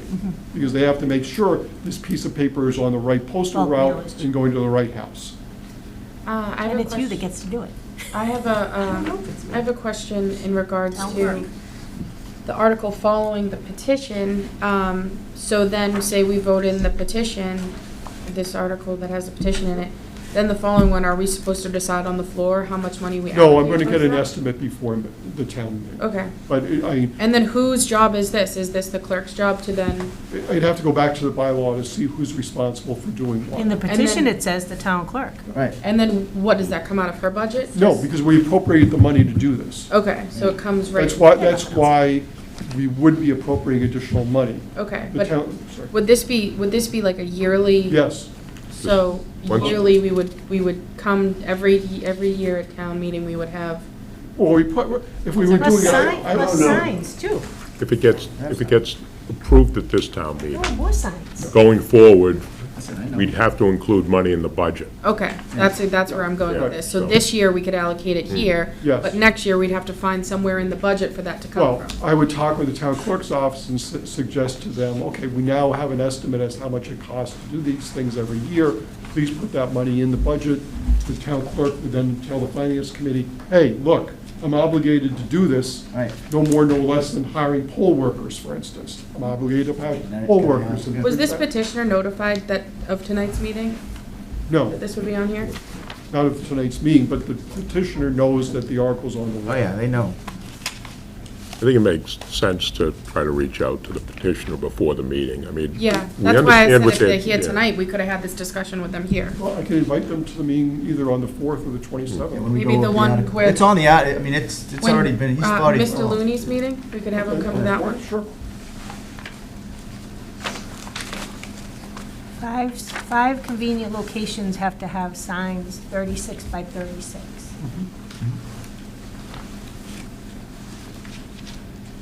All right. That's it? Do we get everything? Okay. John? In John's name for. Yeah, executive? All right, so, On my report. did yours, right? Nothing else to add? No truck at the meetings. I do see, George, are you here to, want to talk? Is that what you're? Yeah, I did notice that at 5:30. Yeah, that's okay, come on up. All right. Is Thank this you. topic not reasonably anticipated by the board? Thing it So we're said, going into yeah, executive session. 7:15 and 7:30? I'll be brief. Cell tower and the Are those, Yes. have to be done at those times? Yeah. Yeah. All right, we got a couple, we got some. Oh, We got 10 minutes. Well, I won't be. Okay, I was gonna say, we got 10 minutes. We'll try to. I saw you come in and I thought, oh. Sorry, I was gonna say. No, we moved it to 5:30. Sorry you guys had to sit through. No, that's okay. George just said 85 Hayward Road. Natalia just said 85 David Road. I'll do my best to read what I wrote. I didn't bring my reading glasses. I'm struggling with my age. I come before you this evening, once again, wondering the status of what's going on with the 95 Hayward Road situation with the survey. What's the board doing about a survey for the town-owned property behind the lots on Hayward Road and the adjacent? I believe it's, I don't know the one in Pompano Pines, but it's encapsulated. It's between all of them. Given the time to reflect upon this and look at the existing data, I realize that Mr. Mitchell's survey of his property, which was done on May 26th of 2025, you have a copy of that right there. That was done a year after the concrete pad in the rear of his property was poured. And the property line in question, by pure chance and good grace of God, ended up being exactly at the edge of that concrete pad that they had poured, not knowing where the property line was when he did it. The same firm that I had do my survey because of the question with that came up with a disagreeing property line. And once again, making the assumption that something's not above board here. It's just too substantial of a coincidence with that property line being where it is. It exactly lines up with the edge of that concrete that was poured a year earlier, and that's just too much of a coincidence. This is not a neighbor dispute, as people would like to believe. I'd like to mention to the board that all of this began when Mr. Mitchell property showed up for a conservation hearing almost 2 years ago for violating into the town land. And I was alerted by a friend that my neighbor was in trouble with conservation. I went to town hall a year ago, April, spoke with every office upstairs. The building inspector, Mr. Franny, advised me that if I knew Mr. Mitchell was doing something inappropriate regarding building his addition, I would be complicit in court if I didn't say anything, which I perceived as a threat. So from that point forward, I've reported everything to every organization at town hall. That being said, Mr. Mitchell's under an enforcement order from the Conservation Commission, to which he has not complied at all and continues to violate. I'll submit to the board the same packet that I submitted to the Conservation Commission 2 weeks ago, and I'll refrain from going over it in detail in public forum and ask that the board reviews it in executive session and reach out to me with any questions. That's what they got upstairs there. Currently, there's still tires buried in the town land, done by Mr. Mitchell. I asked Alex at Conservation, who's worth every penny he gets. Alex is fantastic. If they'd like me to go dig them up, but he says the town's land and only the select board can give me permission to dig those tires up. Mr. Mitchell buried them. Conservation has photographs of this going on, but Mr. Mitchell told Alex that he subsequently recycled them. I hereby ask the board for permission with Alex present to dig those tires up. They're there. I do not understand why. I do not understand why, when Mr. Mitchell's girlfriend sent that email to every organization at Town Hall, I received a cease and desist. The building inspector advised the town administrator that I was over the property line. This is also concerning to me, as the only document on file in this building was my septic plan, which shows my shed inside the property line, which is currently in question. Yet I received a cease and desist order. Yet Mr. Mitchell continues to occupy town land with his motorcycle trailer, dirt bikes, quads, etc. The copy of the town bylaws on use of town land regarding those things. Mr. Mitchell, in fact, has the same electrical power he alleged that I had on a tree with an extension cord. He has lights, he has birdhouses. He uses your town land as an extension of his yard. And you'll see the enforcement order is in that file as well, saying that he has to remove everything and he's done nothing. And everything needed to be returned back to normal by May 1st, and nothing has been done. Currently, Mr. Mitchell is seeking relief from the Conservation Commission as he can build an accessory dwelling unit in the wetland buffer zone on his property. Yet he's not complied with the Conservation Enforcement Order. 2 weeks ago, when I forwarded the information to the Conservation Commission regarding this, Mr. Mitchell confronted me 2 days later in my backyard. My daughter was in the backyard, and she texted me that he was watching her, so I walked outside, and he immediately engaged me.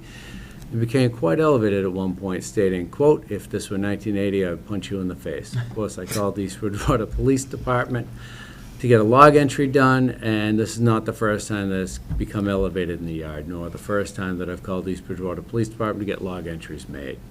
He continues to place vulgar signs facing my home, plowing a 10-foot pile of snow to block Hayward Road during the blizzard, which he admitted to doing, saying that he was doing so to block access for the quote-unquote a-hole neighbors.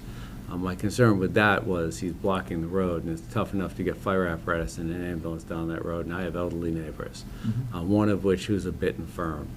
I called the police that night, spoke with one of the officers, cited that under the Acts of 2016, Chapter 325, doing that with a commercial vehicle is a $1,500 fine. They told me there was nothing they could do about it. And I even told them, don't bother bringing a cruiser down here. It's Alaska, Massachusetts. You're not getting down here right now. This is not a neighbor dispute. This is a rogue resident who does not like that I report everything that he does now because the building inspector said I have to or I'm complicit. Even as of today, Mr. Mitchell was doing septic work in his yard once again without calling DigSafe. Understanding that the board does not have the influence over the Conservation Commission, I hereby ask the board to direct the building inspector not to issue any permit for an accessory dwelling unit until the dilemma with the property line, which I might again remind everybody was because of an email that Mr. Mitchell's girlfriend sent to all of these offices. I did not start that property line dispute. He did. Pointing fingers because he was in trouble. Until it's resolved, I ask that he does not have a permit issued for an ADU. We don't know where that property line is. The addition on his property that he built without a permit, he required a 40-foot variance from zoning. He's 10 foot from the property line as it is, and we don't even know where that property line is at this moment. I think it's reckless to give him a permit for something if we don't know where that line is. I also ask that the Board of Select Persons issues a no trespass and a cease and desist for Mr. Mitchell on that town property. He's a menace out there. He continues to use it. They were riding quads on it 2 weeks ago. It's conservation land. It's chapter conservation land. Having said that,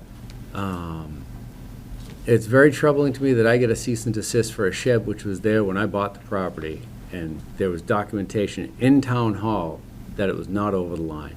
I've been nothing but compliant and offered to be nothing but voluntary compliant should anything on a future survey in the town has done come back differently than what exists. Yet Mr. Mitchell continues to do whatever Mr. Mitchell wants and continues to verbally attack me when I'm in my backyard. Frankly, the situation is unfair to every resident of East Bridgewater who obeys the laws, bylaws, and voluntarily complies with any town entity. All right, now I'm done. Thank you, appreciate that. So, got to kind of get my mind set from go back. So we did talk about having that property surveyed, right? Yes. That was it. Where are we on? Finance Committee approved appropriation. I had notified and signed a contract with Silver Engineering to do the survey work. I don't know where they stand, but that was probably 2 or 3 weeks ago. Okay. Yeah, maybe we should check with them. We'll and do see. that. Yeah, we'll check with that because that was part one of, a couple parts. I was in a meeting with Conservation on some of the violations that you said. Unfortunately, to your point, I mean, they're going to be the ruler of what they, what they do and what they don't do, but I would strongly suggest, sticking with them at their meetings. I know that. Yeah, we'll be there in 2 weeks. Yeah, to see what there is, and if I'm available, I'll stop in to that meeting as well. Like I said, that's the file folder is everything that Yep. they were presented at that last meeting. It's quite interesting and it's bullet pointed. It's not nearly as long-winded as I can be. Yeah, no. Listen, I understand the frustration on your part. Give you credit for continuing to come back and update us. Again, hoping to get this done as fast as possible. I mean, it seems like it has been a long time. I apologize for that, but. No, I understand the speed of bureaucracy. Not like I do. No, it is what it is. There's a forum for everything and a process for everything. You thought you were gonna run one term and get it all That was fixed. it. and here you So that are, was good, coming yeah. up on your third. This will take you on the ballot. Take me a couple hours. I'll be out of See here. you on the ballot. Digging up the tires that are illegally buried on the town's land. Yep.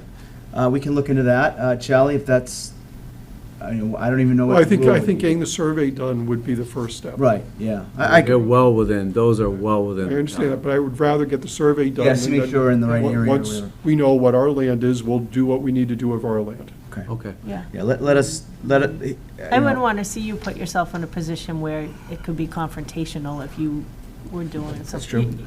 Well, I'd have Alex with me. I'd have a But rep. I know, but I Alex running, man. I agree. He We comes, would Alex is wait running. until I- we get the survey done. I love Alex. He is so. Alex is around it. He is fantastic. Yeah, he's great. He's great. He's done a tremendous job. That's why I said I think in the meeting in 2 weeks, hopefully you get some. And he's tried diligently with this individual in question. He really has. And this individual in question just has no desire to Right. comply. Well, I can promise you that we will we'll reach out to our the Sylvia said is the. Silva. Yeah, and have an answer to you this week. And then my concern is him getting a permit to build that ADU before we know where that actual property line is. He Well, that's a good question too. Like, so wonder what. It's up to the building inspector. The board does not get to tell the Right. building inspector whether. But I mean, to- Patrick knows that we're conducting. Maybe just let him know, remind him, because I think he That we're does doing know the survey. that we're doing the survey. And determine hopefully the that property zoning line. board of appeals was very against, 3 of the members were completely against him getting a variance for that addition that he built, and their recommendation was him to tear it down. Right.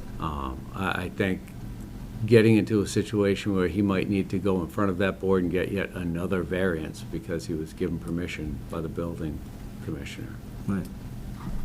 Yeah, well, All right. Charlie's gonna mention to him as well, for sure, to make sure that they're straight, and then we'll let you know this week what we hear back. Will you reach out to me, or what do we? Yeah, I think we've got his information, Charlie, right? You got Yes. George's stuff, yeah? Okay. Yeah, you'll hear from us, absolutely. Thank you, ladies and Promise. gentlemen. Thank you. Thank you. One night. Appreciate it. Thank you. Good. All right. So we do have about 7:15. And it is, This is a little bit easier. And we've gone through this process before, because of the state's change in foreclosure laws. If we do foreclosure on a property, the town has to make a decision through the select board about whether we're going to retain the property, we're going to have to pay value to the property owner, or if we're going to sell the property. Okay. In this case, the treasurer's collector is recommending that we sell the parcel at map 81, parcel 58, Right. as listed in the agenda. I think we got trying to find which appointment this is.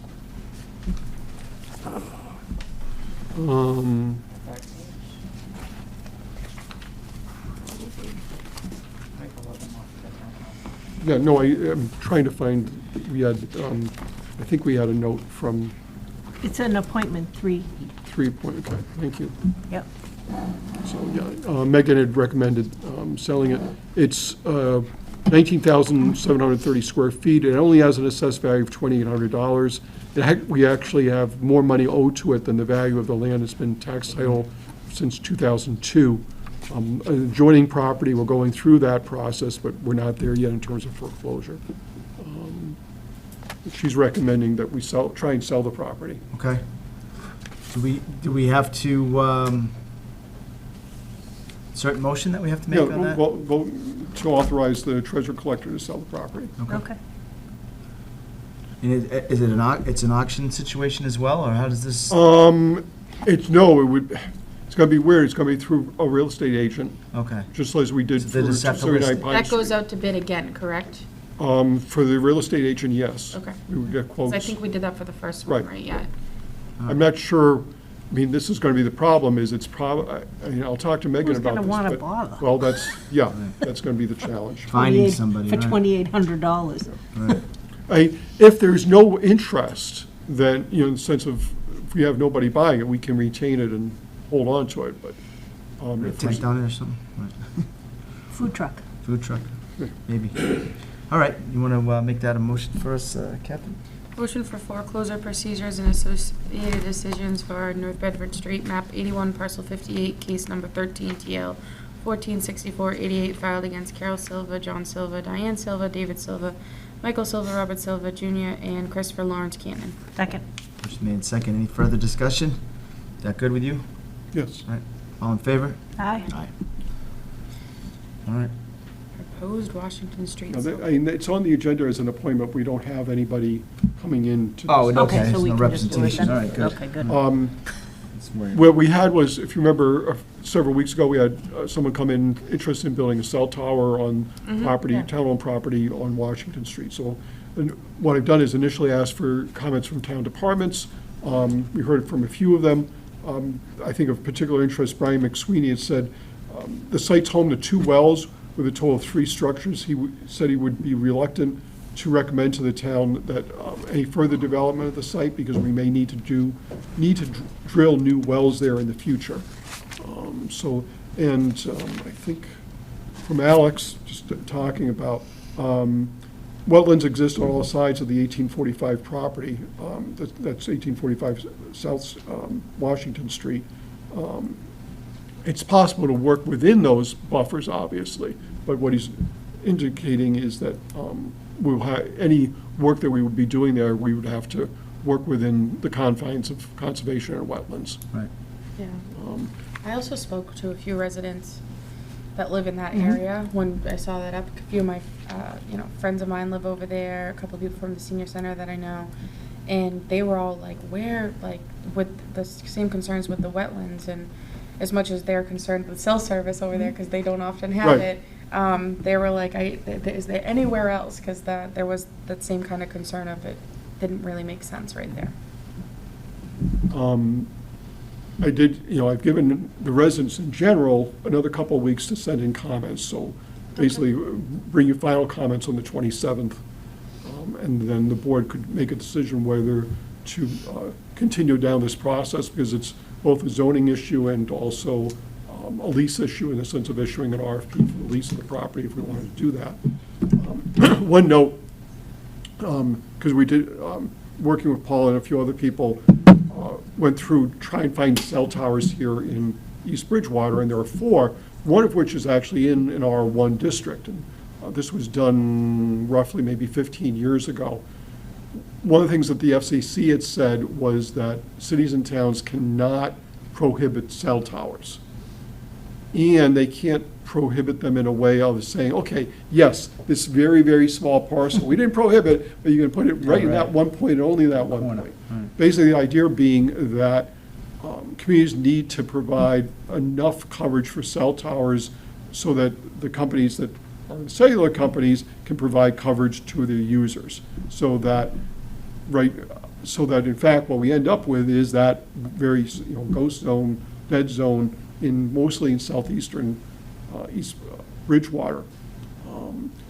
And therefore, sort of like dealing with the Dover Amendment and such, cell companies, if a town prohibits cell towers in certain parts of a community, and there's not enough service in that area, they can push that issue to the point of saying, either you give us the permit or we'll take you to court because you're violating federal and/or state laws regarding cell towers. Doesn't mean it has to be at this one point, but so that the individual might say, okay, fine, if you don't want me, I'm going to go looking around for a private property or something like that where a cell tower could be built. So we're nowhere near that point yet, but just to understand, if they don't build this just for fun. They don't build this on a contingency. They're saying, we want to provide service to customers, therefore we're willing to put in a fair amount of capital costs to build this, because we're talking long-term. So they're not doing it on a casual basis. Whether it's this individual or someone else, there's a fair likelihood at some point, not tomorrow or next week, but at some point you will get either one or more proposals, whether it's for this site or another site, to have a cell tower in that section of East Bridgewater. All right.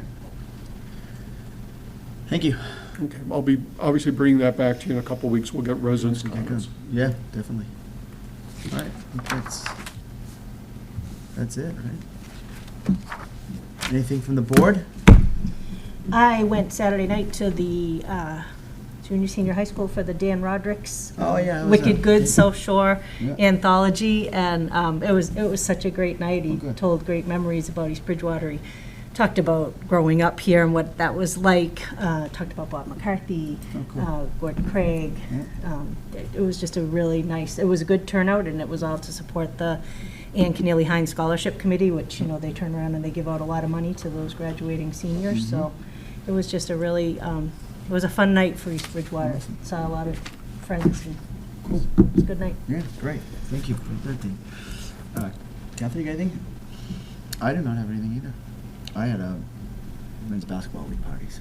Oh, well. But I did see Mike Patano there, so him and about 3 others were going over Yeah. to the. And it then is they a- came to the school before that. He did, that's right, thank you for bringing that up. He, on Friday, went into the classroom with, I think, some of the AP, either English or writing classes, and talked to the students, so Dan Rodricks, if you don't know, has had a column with the Baltimore Sun for something like 46 years. It is the longest-running column in the entire country. Right. And, he grew up here, graduated from high school here in 1974, worked for the Patriot Ledger for a while, and then moved away, and has never, moved back here, but still considers this his roots, and he still has family here. And, it was great that he did Was that. And then right he did in this the for the high committee, sc- too. at the high school, It right? was in the Yeah. high school auditorium.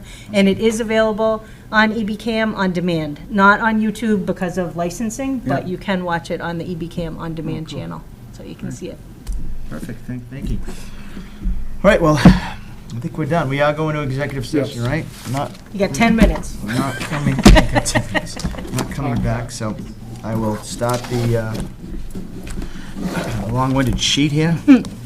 Let's see, I make a motion to go into executive session. I move that East Bridgewater Select Board go into executive session for the following reason: pursuant to Mass General Law 30A, Section 21A2, to conduct strategy sessions in preparation for negotiation with non-union personnel, or to conduct collective bargaining sessions or contract negotiations with non-union personnel, IT Director, Police Chief, Deputy Police Chief, DPW Director, and Town Accountant. Pursuant to Mass General Law, Chapter 38, Section 21A3, to take a strategy with respect to collective bargaining or litigation if an open meeting may have a detrimental effect on the bargaining or litigation position of the public body, and the chair so declares, patrol officer superiors, and firefighter contracts. And that the select board will not reconvene in open session at the end of the executive session. I confirm this. Looking for a second. Second. All right, aye in favor, aye, Peter Spagone. Hi, Carol Julius. Hi, Catherine Mullen. All right, moving on, I declare that having an open meeting or on collective bargaining, contract negotiations, and litigation may have a detrimental effect on the bargaining or litigation position of the select board. Confirm that the chair has done this. Any discussion? Seeing no, I'll ask for a roll call. Aye, Peter Spagone. Hi, Carol Julius. Hi, Catherine Mullen. That's it. Thank Okay. you, everybody. Appreciate it. Have a good Happy night. Patriots Day. Yep. Good luck to all the marathon runners. Melanie, you running in the marathon?